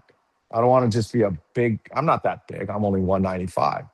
But I've always wanted to move like a smaller person, especially when I was younger. I was a lot bigger. I was about just over 6 feet tall. I easily it was 215 on any given Oh yeah. day. Yeah. Um, but even back then, I didn't want to just be the big for nothing guy. Yeah. I wanted to have flexibility, mobility. I wanted to be able to jump high, sprint, cut laterally, Well, that's a lot of the spin thing with without. the guys nowadays. You were talking like the newer bodybuilders, they kind of are just big chunks of mass, whereas like the 70s and the 90s, they were just detailed. You could see They were, every little my fine God. detail. And the muscle bellies and the small joints, none of this Palumboism in the mid. Those midsections, sorry, man. I mean, I just, I have never understood how that's bodybuilding. My thing, I was always like Schwarzenegger and Serge Nubret and Frank Zane, they all talked about it's not just about the muscle, it's the differentials between your waist and your shoulders and where your deltoid ties in and then how your bicep flows out of that. And even your traps, not just having these chunks of these trapezoidal, to me, the contour of the muscle and how it's attaches into a fine little point. And then when I see Bruce Lee's forearms, and you can see every little thing in his forearms, I'm convinced that just being obsessed and having that imagery when you train And then when you flex your muscles, you can feel everything flexing. I learned so much from that bodybuilding show I did in 1993 because I'd never had to hold, I flex so many things at the same time and hold it for so long. It is exhausting. It is better than any weightlifting workout you could do. Try just, I tell people, I kind of joke about this. More people would rather admit they jerk off than that they flex in the mirror in their bathroom. Literally, if you ask, hey, you ever look in the mirror and you just kind of like flex your shit? And they're like, sometimes. Like you can tell, hey man, how often times you jerk off? Well, about 4 or 5 times a week. But no problem with that. But nobody wants to admit that they flex in the mirror. I tell people, Flexing car windows. flex everywhere. Flex. Like when I'm at Costco, I call this the Costco shopping cart workout. When I'm in Costco, I am pressing down on the handles and activating my abs. And then when I press down and I turn, try press down on your shopping cart at That's Costco, especially hilarious. with loaded. Press it down. Or when my daughters used to ride in it, it was heavy. And I'd press down on that cart. I had constant isometric tension in my core. And then when I'd turn, I'd use my obliques to turn it. If there was a machine that felt like a shopping cart that you could turn, you anchor with your legs, because I'm a I like closed chain Yeah. core exercises. I don't like to have my feet flying up in the air. I want my feet on the ground and using my legs to anchor my hips so I can generate torque. That's really important to me. And same thing when you're driving. Instead of just hands on the wheel, if it's safe to do so, I lock my hands on the wheel and I sit up tall. This also cues me not to Yeah. slouch. I'm up here and then bam, and then you lock down. You feel you want that lat spread.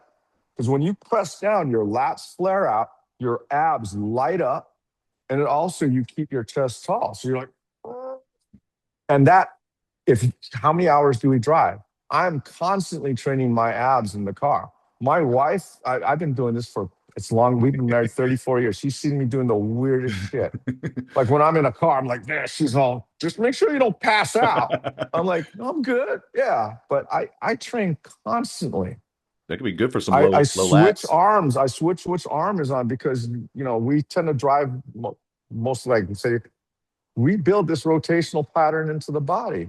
So even when we're walking in public, one shoulder is slightly biased this way, just from all this of this. So you gotta get Yeah. this going. Yeah, you know I that. try to go to the exact opposite of what my bias because I will. That's what fucks me up is long drives more than anything. So Yeah, so no, I got one more question for you, big dog. I'm curious. yes, This is a sir. selfish question. This is more for me, but No, please. I'm 38. 38. Am I 38? Okay. I'm 38. And so I think I'm gonna do one more bodybuilding show and just to like get on stage one more time.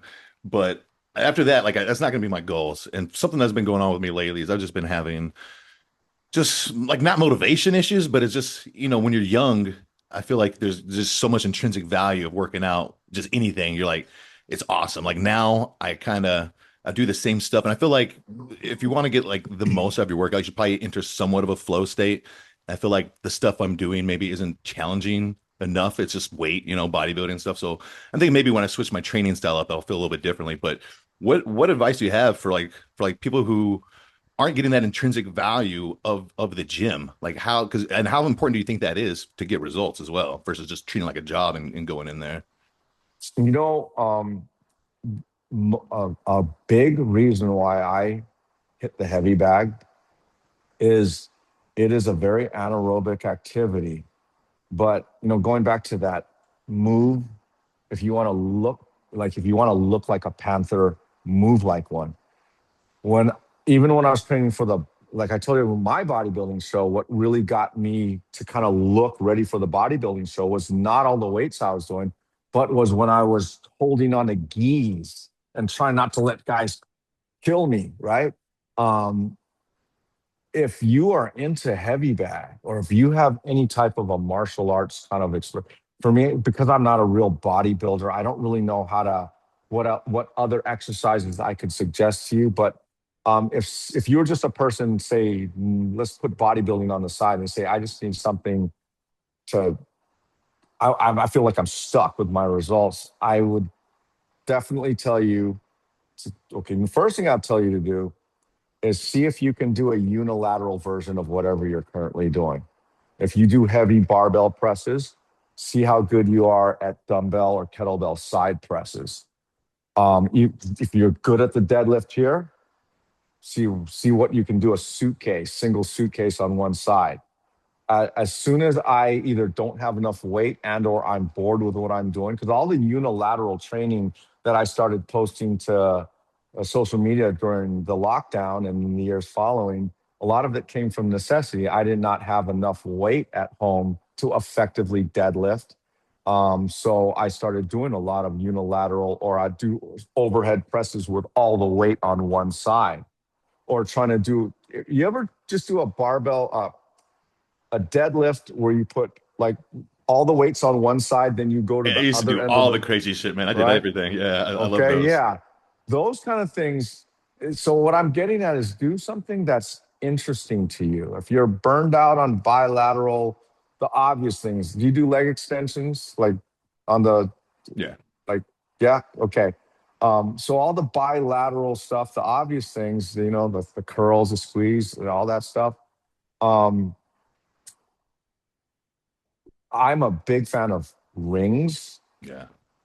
So, like dips, if you want to get your upper body, do you do dips? Yeah. Yeah. I'm a big dipper. I haven't dipped in the last couple of years, but I worked up to like 5 plates. I love some dips. Nice. Do you ever do them on the rings?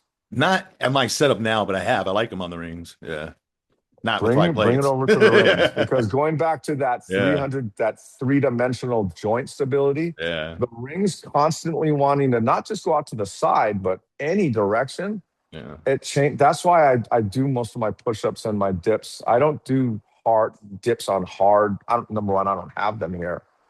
But also, yeah, I just found that the rings allow me to kind of access so many other parts of the muscles that at the very least they're not boring. Yeah. They're I like the rings. extremely and the mind muscle connection. Like I try to do a planche push up with my Yeah. arms, rings turned out, and it sends my arms back to here rather than internally rotated and doing a regular push Yeah. up. This is so much. It is a completely different beast, and I teach that to my clients, You and can a do lot of them. them Those are just hard. You can do them. yeah. I Yeah. can't do them floating. My feet are on the ground. Yeah. But I still, should even say on the ground, that's pseudo. hard. Yeah. It is, but here's the thing. It's hard if you consider it an arm and chest exercise. But here's what I tell people, and it's just even guys that are struggling, make it a lat Yeah. exercise. So you know how to make a lat spread. Yeah. As you turn the rings out, make your lats as you should feel when you externally rotate your arms that your lats flare anyway. Make your lats as wide as you can to the point where it feels like they're right behind your arm. Like you should feel like your lats are so big that it's hard to get your arms back, and then use that to lower yourself on. So it's not just here and on your Yeah. anterior deltoid. You should now feel like your lats are almost restricting your arm going back, which helps you, especially if you're trying to go down. That because you feel much heavier this way than Yeah. you do this way, right? So if you make, and I tell people in general, uh, make push-ups, pushing movements. All upper body movements to me are lats. Like when I do curls, I have to set my lats first. I start with a lat spread. I don't just grab things and start curling with my lats flaccid and dead. The lats, the chest is tall, the lats are spread, and then I curl. And I think of using my lats and my upper chest. You ever think of using your upper chest when you curl? Not so much, but I do cue the lat. Like I cue lat spread to my people all the time. You're right. Like that I'm is gonna have you try an experiment. and so with the just a When next dumbbell or time you do what? curls, anything, dumbbells, barbells, you make your chest big, like make like you're on stage. Present your chest. You got a little split right here. Instead of and when your biceps already know what to do. So when you start curling that bell, think of pulling that bell with your like literally like lift these upper lobes because a lot of times when we curl what we don't feel is we're sagging Yeah. our body, we're sucking ourselves down towards the bar. So at the very least when you think of curling with your upper chest as this comes out in front of you more and more here, it's Yeah. pulling harder on you down, right? But if you're constantly fighting, you're countering that. That's why your upper chest literally probably doesn't help you curl. But I think of just, I literally want to see that separation in my upper chest. And if you're using a barbell, if you squeeze inwards, you're holding the bar and you squeeze inwards and then curl and lift your chest, you literally can build that definition That in the chest as you're doing a curl. So you're not just holding the bar, you're actually adducting with a supinated grip. And you're in the insistence on the upper chest position. It just, as you're bringing that bell up, this chest comes up. And I don't care if people say, oh, well, then you're going to go into back extension. I just don't understand why everybody's so afraid of back extension. Like I am into an anterior pelvic tilt when I squat or when I deadlift. yeah. I mean, not a bubble butt where your back is like, but I don't know how I can keep my glutes and my That's how hamstrings you produce without. force. Yeah. Yeah. But there's all this stuff about, oh, anterior, you're going to, yeah, like apparently, I don't know, I'll get into it. But no, I'm big into extended backs. And because back in when I was lifting weights, everybody, I would see guys like literally look like they're standing. We call it the standing bench press. They're standing, Yeah. but there's such a J curve in their spine. Like their sternum is pointed Like a up there low and they're incline. pressing Yeah. 315. Yeah. Right. Now, I don't know what kind of shape they're in now, but damn, I mean, I've been lifting like that a good long time. And yeah, my knees are screwed up. But one thing that's good is my back, my lower back, my hips, my neck. I got a little, this shoulder's a little fucked up from an old surgery I had back in the 80s. There's some metal screw in Oh, there. yeah. So it's kind of, it's allowed to have a little bit of stuff going on. But aside from that, I have broken on, I purposely try to break a lot of the rules of Yeah. biomechanics and weightlifting. But there's nothing, And it's always problem solving. It's like, there's never like something wrong. Like if you look at somebody cutting in an athletic, like on a football field, it's like you wouldn't look at it and be like, that's necessarily perfect biomechanics, but it's perfect for that situation. That valgus is Mhm. what you need there. So it's like everything is problem solving. It's just, again, the biggest Yeah. thing is can you acquire different shapes? And that's Mhm. huge. Like as long as you're not living in one. I used a machine you would love at the home gym con, and I do love that curl. I do a curl that I call the yielding bicep curl, and it's exactly like that. And you Mhm. do see so much pecs, like as you're going, There you you see them go. rippling. But Yeah. they had this machine. It was like a hammer style curl, but it was like this bar I would hold, and it would fall apart if I didn't clamp it together with like my pecs and shit. So I'd like squeeze Oh. it isometrically while I'm curling Oh. it. It was awesome. Was that a German made machine? I think I saw something garage gym. It was like this weird Oh, thing he where you probably could showed it too. Yeah, it was from Arm was it Assassin. it looked like wow. Dude, it was a Like pump. you talk about three-dimensional. Yeah. Yeah. Holy smoke. That'll be Yeah, cool. that I'll have to thing shoot you was some of the cool shit that's out there now. There's a lot of cool stuff to play with. I know you like a lot of I the can I imagine. know you like a lot of the Well, I'm like, surprised they didn't do that in Vegas. I just assumed something like that would be in Las Vegas. Not no knocks on Kentucky. well, no, I My wish they my would. I would come back with a ton of stuff because they were offering like the influencers like a lot of shit. I wish I could have. uh-huh. But I Uh-huh. think the person who runs it, I think he's out there and it's only like the third year, so it's still maybe they will move, but yeah. Oh, that's cool, man. Wow. Wow. That's insane. Well, sweet man. I appreciate you taking the time. I really love listening to your philosophy on training and Oh, just seeing like how intuitive you are with everything because like I said, like you do a lot of the stuff that I coach, but without having like super consciously think about it because you're connected to everything that's yeah, happening. I never went to school, man. I didn't even graduate from college. Yeah. That's why I started this community. It's called Billsboro Science, one of those school things. Yeah. And that's exactly what it is. I'm very upfront about telling people, bro, if you're looking for the PhD, master's degree guy, there's plenty of guys that can help you. But my thing is all experiential. But at the very least, I tell them hopefully that some of the things I tell you will be entertaining, and some of it might even be helpful because it served me well I'm and sure a my lot of it client is base. helpful. For This isn't the people yeah, act like this is a science, and to a very certain degree it is, but it's not. Like it's very individual. There's an art To to me, it as well. aeronautics is a science. It's kind of funny. Like if you look at these are just levers and pulleys and things. It's pretty basic physics when you actually take a like if you take some like a electrical engineer or your aerospace guys, and then we call what we do science. They probably just kind of like, okay, cool, yeah. Yeah. No. And you can get, I guess, as granular as you want, but I look once again. I go back to the guys like Schwarzenegger and Columbu and those guys, and the way they looked, and I don't think they were really that tied up in. They weren't going. Well, they didn't have online, but I just felt like a lot of what they were able to do, they just did. Yeah. You know, Mike Menser and all those guys, they just did it. They figured out through trial and error what worked for them. And that's another thing, real quick. Have you noticed on social media, it's a real popular thing now, not just in fitness, but for somebody to stitch a video where some guy will be either a trainer working with his client, and the client has what appears to be horrible form, and then the influencer will be kind of help. I don't know how would they superimpose themselves on that video, and they just like start making faces, or they put music to what's so it sounds like like clearly mocking Yeah. what somebody or what another fitness guy is doing.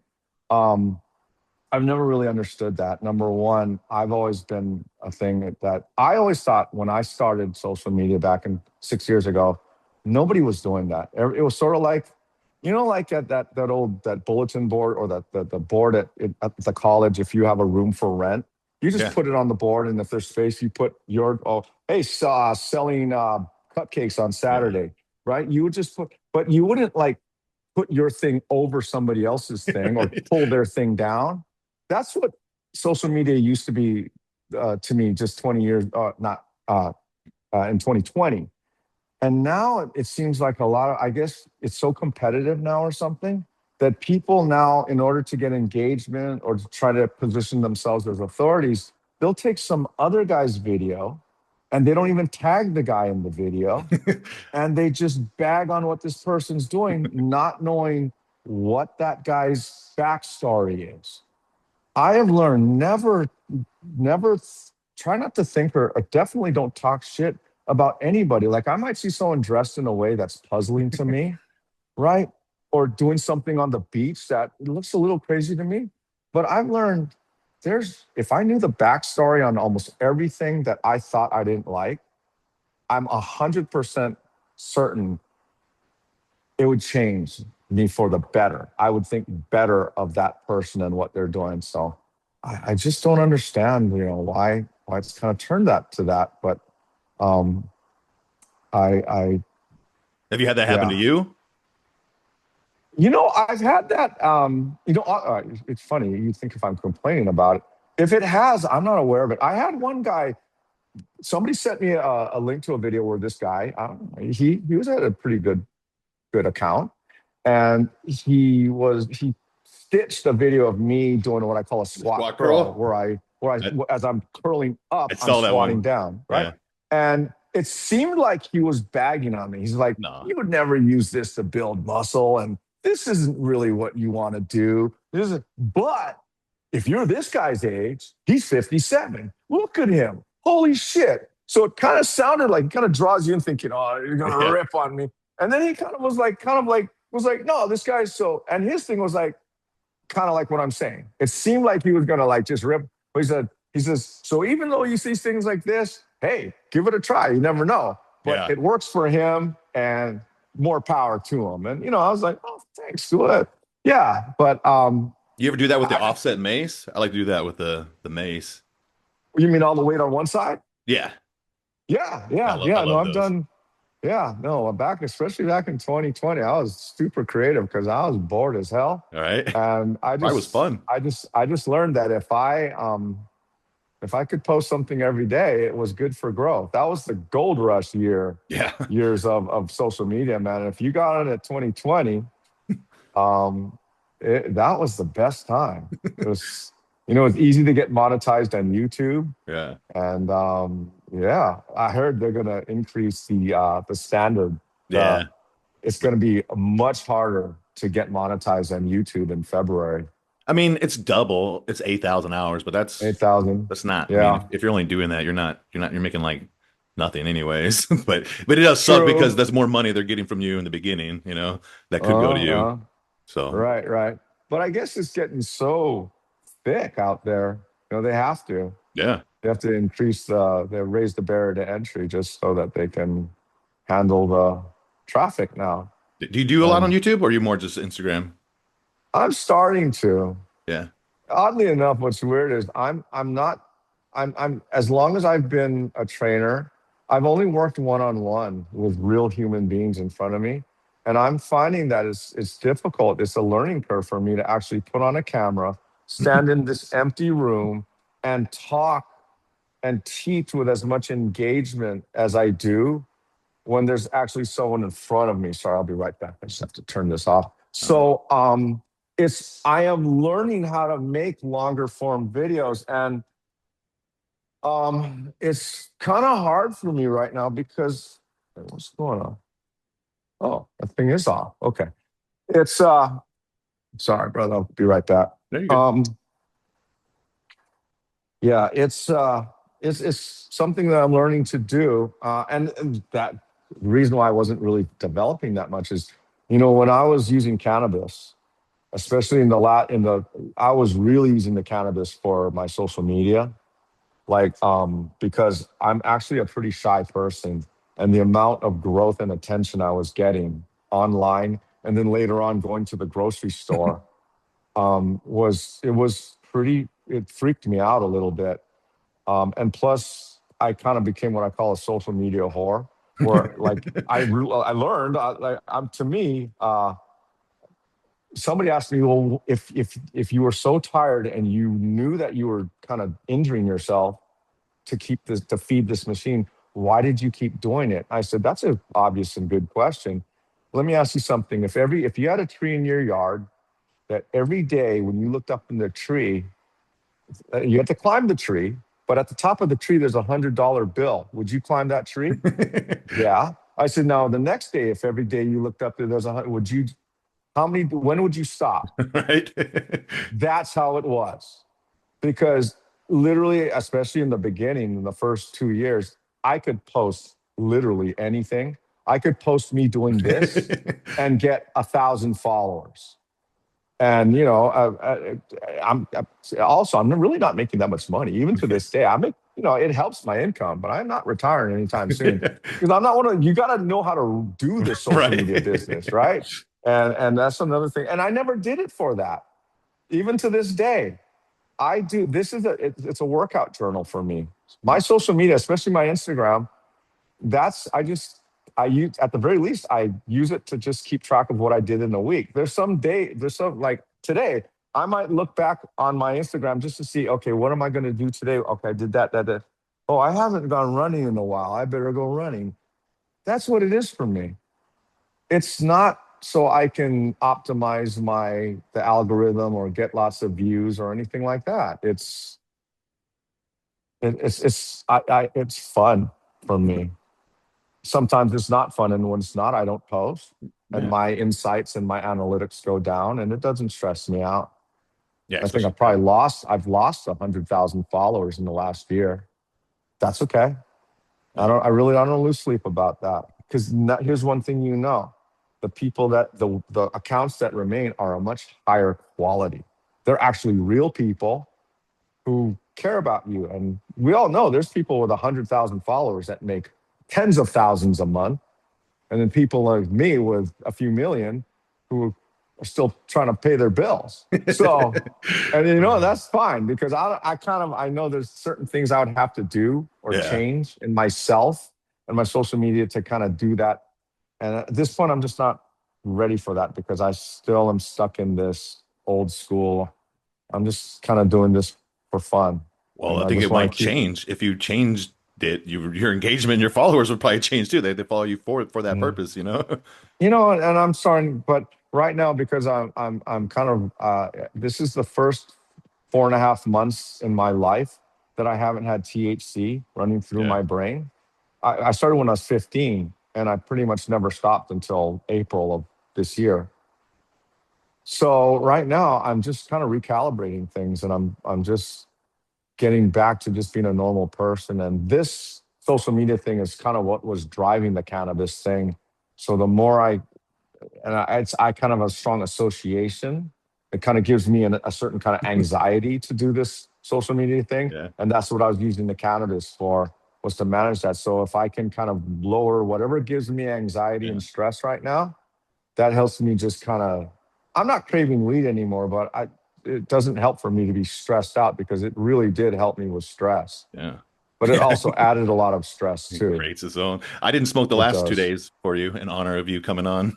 Oh well, thank you, man. We'll probably Well, smoke after after this this one, though. go take a go take a yeah yeah. But Do you think no, you're done for good, or do you see a time where you maybe revisit? there's a saying, especially by the time you're my age, never say never, right? I and every yeah, I'm a constant evolving thing, but right now I feel that it is yeah for where I am right now and looking out in front of me. Um, I saw where I was headed with it, and I wasn't going to change that. Even if I lowered my dose or I only did it on Saturday, I've tried all of that for 42 years. Yeah. I've tried every imaginable strategy for making cannabis work with my life and with my relationship with my wife and everybody, the world. And especially as I'm getting older, and the weed has gotten a lot stronger, Yeah. and that collision of factors has just made it untenable for me. Now I just and and I'm not the kind of guy that, oh, I'm going to go buy the way I am with weed. If you tell me it's 90%, here's 90%, but here's 93. Well, guess what? I want 93. That's just the way I am with it. And I can't, I just, yeah, there's some people, they can, you give them one sip of beer and they're now right back into it. I'm kind of like that with it. So right now, unless something really changes, um, yeah, I'm probably going to just do, and I like this. I always felt like I was, all these years, I always kind of felt like a pussy For in the not being back of able to my quit. head, even though I'm doing all these things in front of the camera and, I'm bolstered, it helped me with fatigue. There's days I'd come home beat. A lot of people use weed this way. Like they're tired, they got off work, they smoke a little, then they figure, oh, that relaxes them, it puts them in a better mood. And being in a better mood is an ergogenic. People don't understand that if you can put someone in a better mood, that equals energy. And so that's what the weed would do. And it would also, it's great for getting me in the zone of training and much more tolerant to pain, Yeah. right? Discomfort. Yeah. So that combination of factors works great for a young guy like you. But if you do that for 42 years straight, ooh, there's a point of diminishing returns. And I went past that a long time ago. So Yeah. yeah. Long answer to your question is not in the first, not, no, Yeah. I don't think so. And I just feel kind of, going back to that, I felt kind of like a pussy. I feel, I feel, I just feel more, I feel more, I guess, genuine. Yeah. I feel more connected. I Present. actually present. That's the word I was looking for. And I'm just wanting, I'm okay with bad things happening, like water pouring through my ceiling last week and, ruining everything. And now I got to close for 2 weeks for the contractors to come and fix concrete. And I used to just, every time stuff like that would happen, I just go home and just take Right. a rip and maybe a gummy. But then, The yeah, that ritual, stuff doesn't go away. Yeah. Yeah. So, but yeah, right now, I like this. Yeah. This is something I should have been doing a long time ago. It's good to see, because like I said, that's somewhere where my brain goes often. Usually, if I quit, I get fucking just part of it is just boredom, right? Like you get bored too. You're like, what the fuck? Like, Well, you know what? Somebody gave me a piece of wisdom that really changed how I look at that. This guy, if I'm not going to summarize it, I'll summarize it less eloquently than he did. He said, "What you're calling boredom is what adults call peace. right? What you're calling boredom is what adults call peace." And I'm like, It's that ADHD in ooh, this. ooh. but I now look at it as peace. I do. Like if like I drive in my car without listening to a podcast Oh yeah. or without something the radio.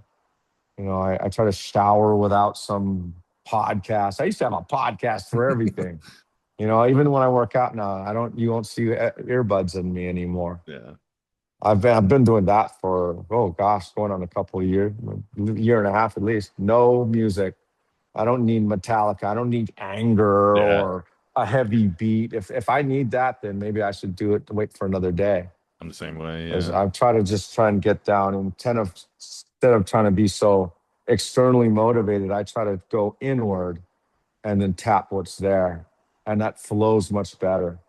And I'm literally stronger in this state. I used to think that Yeah. weed gave me strength because I'd give me a feel in my Yeah. muscles that made me feel like I was stronger. But I'm actually I don't, literally stronger and more capable with that not running through me. your So workouts I seem now longer. they're shorter. Do they seem longer? Or they seem Oh, do shorter. they seem longer? They seemed way longer for me when No. I stopped smoking You during know my why? workout. Because my workouts were always short. Yeah. Ever since cancer, I learned that I can only train for short periods of time. It did something. I've learned that I don't know if this is true, but certain types of chemotherapy they attack your collagen, and it's funny. What's kind of ironic is a lot of my joints have fallen apart over the years, and I'm also just getting older, and I'm just going really hard. But if it's true that certain that you know, and in general, as you get older, you lose collagen. So as this has happened to me, it's increased my muscle definition a lot. And that you see like you I'm gonna list, you know, like old ladies, like 80-year-old Yeah. ladies, and their arms are Yeah. ripped, Delts and buys. Yeah. right? They're tiny, they're like 89 pounds and they're old, but you can see every fiber in their arm. That's I have old man ripped. I'm not that strong. I'm definitely weaker than I was just 5 or 6 years ago because my collagen is just, and that's why my joints are starting to really uh, feel the effects of that. You know, my face is also getting more gone. I'm just getting old, man. But for if someone wants that, if people are into being ripped, um, to me, as you get older, that's and you just see some old guys at your gym, guys even in their say their mid 40s or 50s, they have a what they used to call it muscle maturity. Yeah. I don't know if they's right. That old timer muscle look where they just look like those muscles, they are very defined, but they also look like they've seen a lot of Yeah. wars. Like there's this young guy muscle looks like young guy muscle. That's that sexy beach muscle. It's not And then you have the sinewy. old, yeah. Then you have that old time guy muscle that's just like, yeah, that just happens when your collagen starts to disappear, man. So yeah, but That's the yeah, secret. That's the secret to being ripped. Just maintain your muscle mass till you get old enough to lose your collagen synthesis, and then you'll be that's shredded. pretty much it. Yeah, yeah. Well, sweet man, I appreciate it. Mm. What else do you got going on? So you have your school community. Is that going pretty good? Yeah, no, it's not. But that's okay. I don't really know what I'm doing with that. But I okay. I'm a little secret. I've been trying to launch a school community. I paid this guy a lot of money to help me do it. And that was a year ago, but I was so baked. I was literally so intoxicated. I just couldn't get it together. And so I launched it on June the 8th. Yeah. And it was more just to basically my thing now is I avoided doing a lot of things. Another thing is, you know, I told you that my relationship with marijuana kind of turned me into a pussy. It really made me either procrastinate things and or not follow through with things because I was fearful, if I'm being perfectly honest. And so launching that community in June was for me just it was really scary for me to do that. I mean, other guys just launch that shit and they get like 1,000 people and they're making 30 grand a month. I was terrified doing that. I didn't, you know, there's nothing on it right now.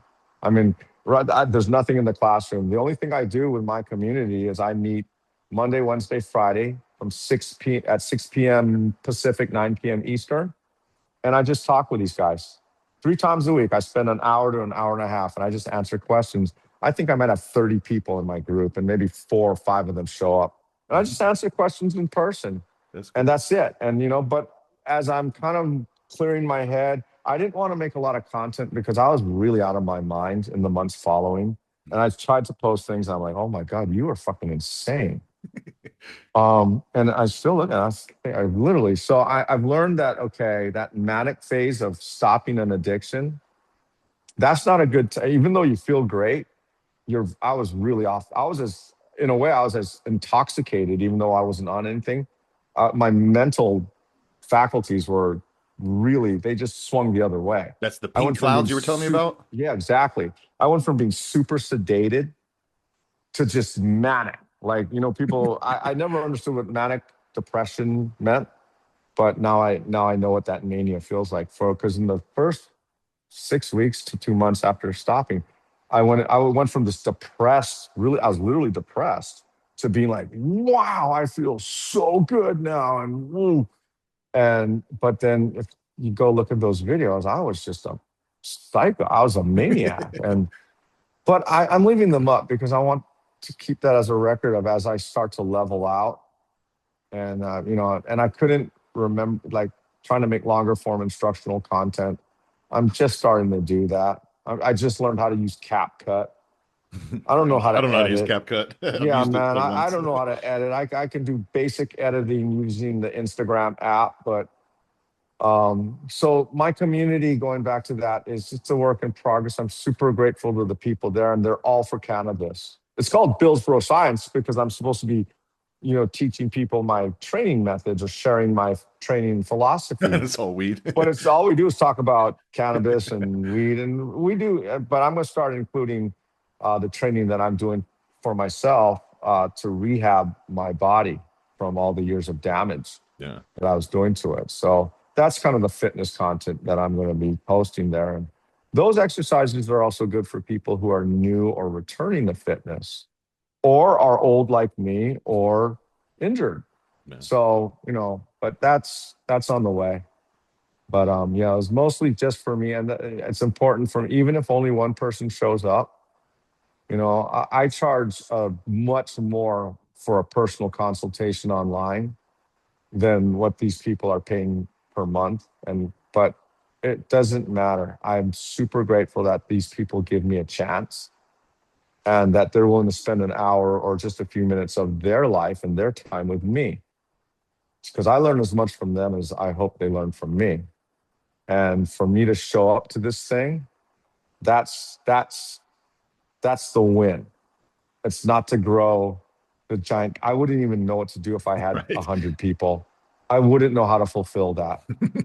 It would just literally give me hives right now. God is bringing me exactly what I can handle, and I'm super grateful. I have about like literally a handful of people that I meet with at a time. I'll be seeing them later on today. Nice. Uh, but yeah, Yeah, so my it'll be cool. community is more of a little. It's like a therapy for me. That's awesome. It probably helps. Right. It'll It be does. It's very helpful. it'll be cool Yeah. that to see if you're, influencing these younger guys too, to not have to like If that's wait as all I long. get. You know. Hmm. Yeah. No, if that's all I get is like I save other people years of not just wasted time, but lost opportunities and forgotten memories. That's a big one. Yeah. I've forgotten a lot of things that have to do with my daughters. I made a video that said if I didn't have a camera roll, if I hadn't been recording all this stuff on my phone all these years, the amount of stuff I would have completely forgotten happened. The only good thing about that is that I wouldn't have known what I had missed. Yeah. Because yeah, I was going through my camera roll one day, making a little collage for my daughter who graduated college a few months ago, and I'm looking at all these pictures of her as a baby and a little girl, and these are all happy memories, and my heart's breaking. I had to stop Oh, because I was like, "God, if it wasn't for this technology that I kind of bag on technology all the time, I would have forgotten all of this." So. I want people to understand, especially young parents, young fathers, because most of my followers are overwhelmingly male, that if they think coming home tired from work, taking a bong rip, then coming upstairs and you're jolly happy daddy instead of tired, cranky dad, and you play with your kids and you have a great evening, you watch a show and you all go to bed, that seems like a good thing. And it can be if you do it every now and then. But if you do it every day, if that's your coping mechanism, that's your kind of your MO from day to day, you're gonna lose and forget a lot of years. And yeah, that's how I want people to just be aware of it. It's not a free ride. Cannabis took from me, it gave to me a lot, taught me a lot, taught me a lot about what I know about my body and fitness. But it also took its share from me too. Nice. So, if and it's not, no, it's not the cannabis. It's how I use the cannabis. Cannabis is just like a gun. You Yeah. leave it on the table, it's not going to help nor harm anybody. But the way I used it, yeah. But if I can kind of share some of those lessons with people in the back end, then it's worth it for me. It's cool to Yeah. see, is because, like I said, I even know you're a little bit further down the line, but I'm not nearly as big as you on Instagram stuff, but in the social media, the anxiety, I see a lot of Mm. similarities. So it's cool to see you, on the other side now, out of the pink clouds and back to normal, feeling good. Yeah. Yeah. That's why I kind of pulled back from social media for a while because it was too much. I was just like, I gotta just kind of settle out and yeah, and kind of really. That's why I'm kind of slowing down on things right now. And then when I kind of ground out, I level out maybe another month or so. I'll start building this thing back up for real. But You right gotta let now, me but you that's let why I me appreciate you bringing me on, man. have you Because done pods? Is this your first pod not on weed? Like, oh did you stop no, this is smoking? my second one that I Yeah. did not on weed. Okay. Yeah, I and on the considered other getting just baked as podcast, shit talking to you. Thought it'd be funny, but decided not to. it would be. It fucking guaranteed it would be. I I've considered been it, on some podcasts where we would load up before the podcast, right? and man, oh god, good times, man. Yeah, a little psychedelics, some kratom, some weed, some gummies, yeah, fucking bunch of them. Yeah, and then there were some pretty dynamic conversations, and I literally don't remember what the hell I said. Like I just, yeah, but I've done a few of these, but yeah, I like this is cool. I like this. I Yeah, like everything this way right now. I appreciate it. You ever come Yeah. back to the mainland? You ever come to Cali at all? I get there. I try to get there about once a year. Yeah, yeah. Let me know if Yeah. you're in SoCal. I'm down in Orange County. Oh, aren't you? Okay. Yeah, yeah. No, we tend to go. I used to live in Santa Monica Oh yeah, from yeah. 95 to 2000. And I have a buddy that lives in Manhattan Beach and Oh, I try to get out, see him about, yeah. So we'll try to check you out, man, if we're over there. yeah, it'd be cool to do some training. I'm down in Newport, so just like Manhattan, but in OC. Right on. Nice. Awesome, man. Okay, Appreciate you so John. much. Thank you for your time, dude. Yeah. And when this thing comes up, just send me the link, bro. I'll promote it for you. Sure. Awesome. Thank you so much, Yeah. man. Looking awesome. It's really, like I said, really cool to see you continue to evolve. A lot of people think that Yeah, no, once that's all we we hit a can certain do. age, we're stagnant, and you really show that that's not the case. Oh no, I think I'd like to think that my better years are ahead of me. So For sure now. yeah, Nice. let's see, man. Awesome. Well, All thank you right, so much, John. brother. All Cool, brother. Thank you, bro. right. Have a We'll good one, talk brother. soon. Peace. Yep. Take care.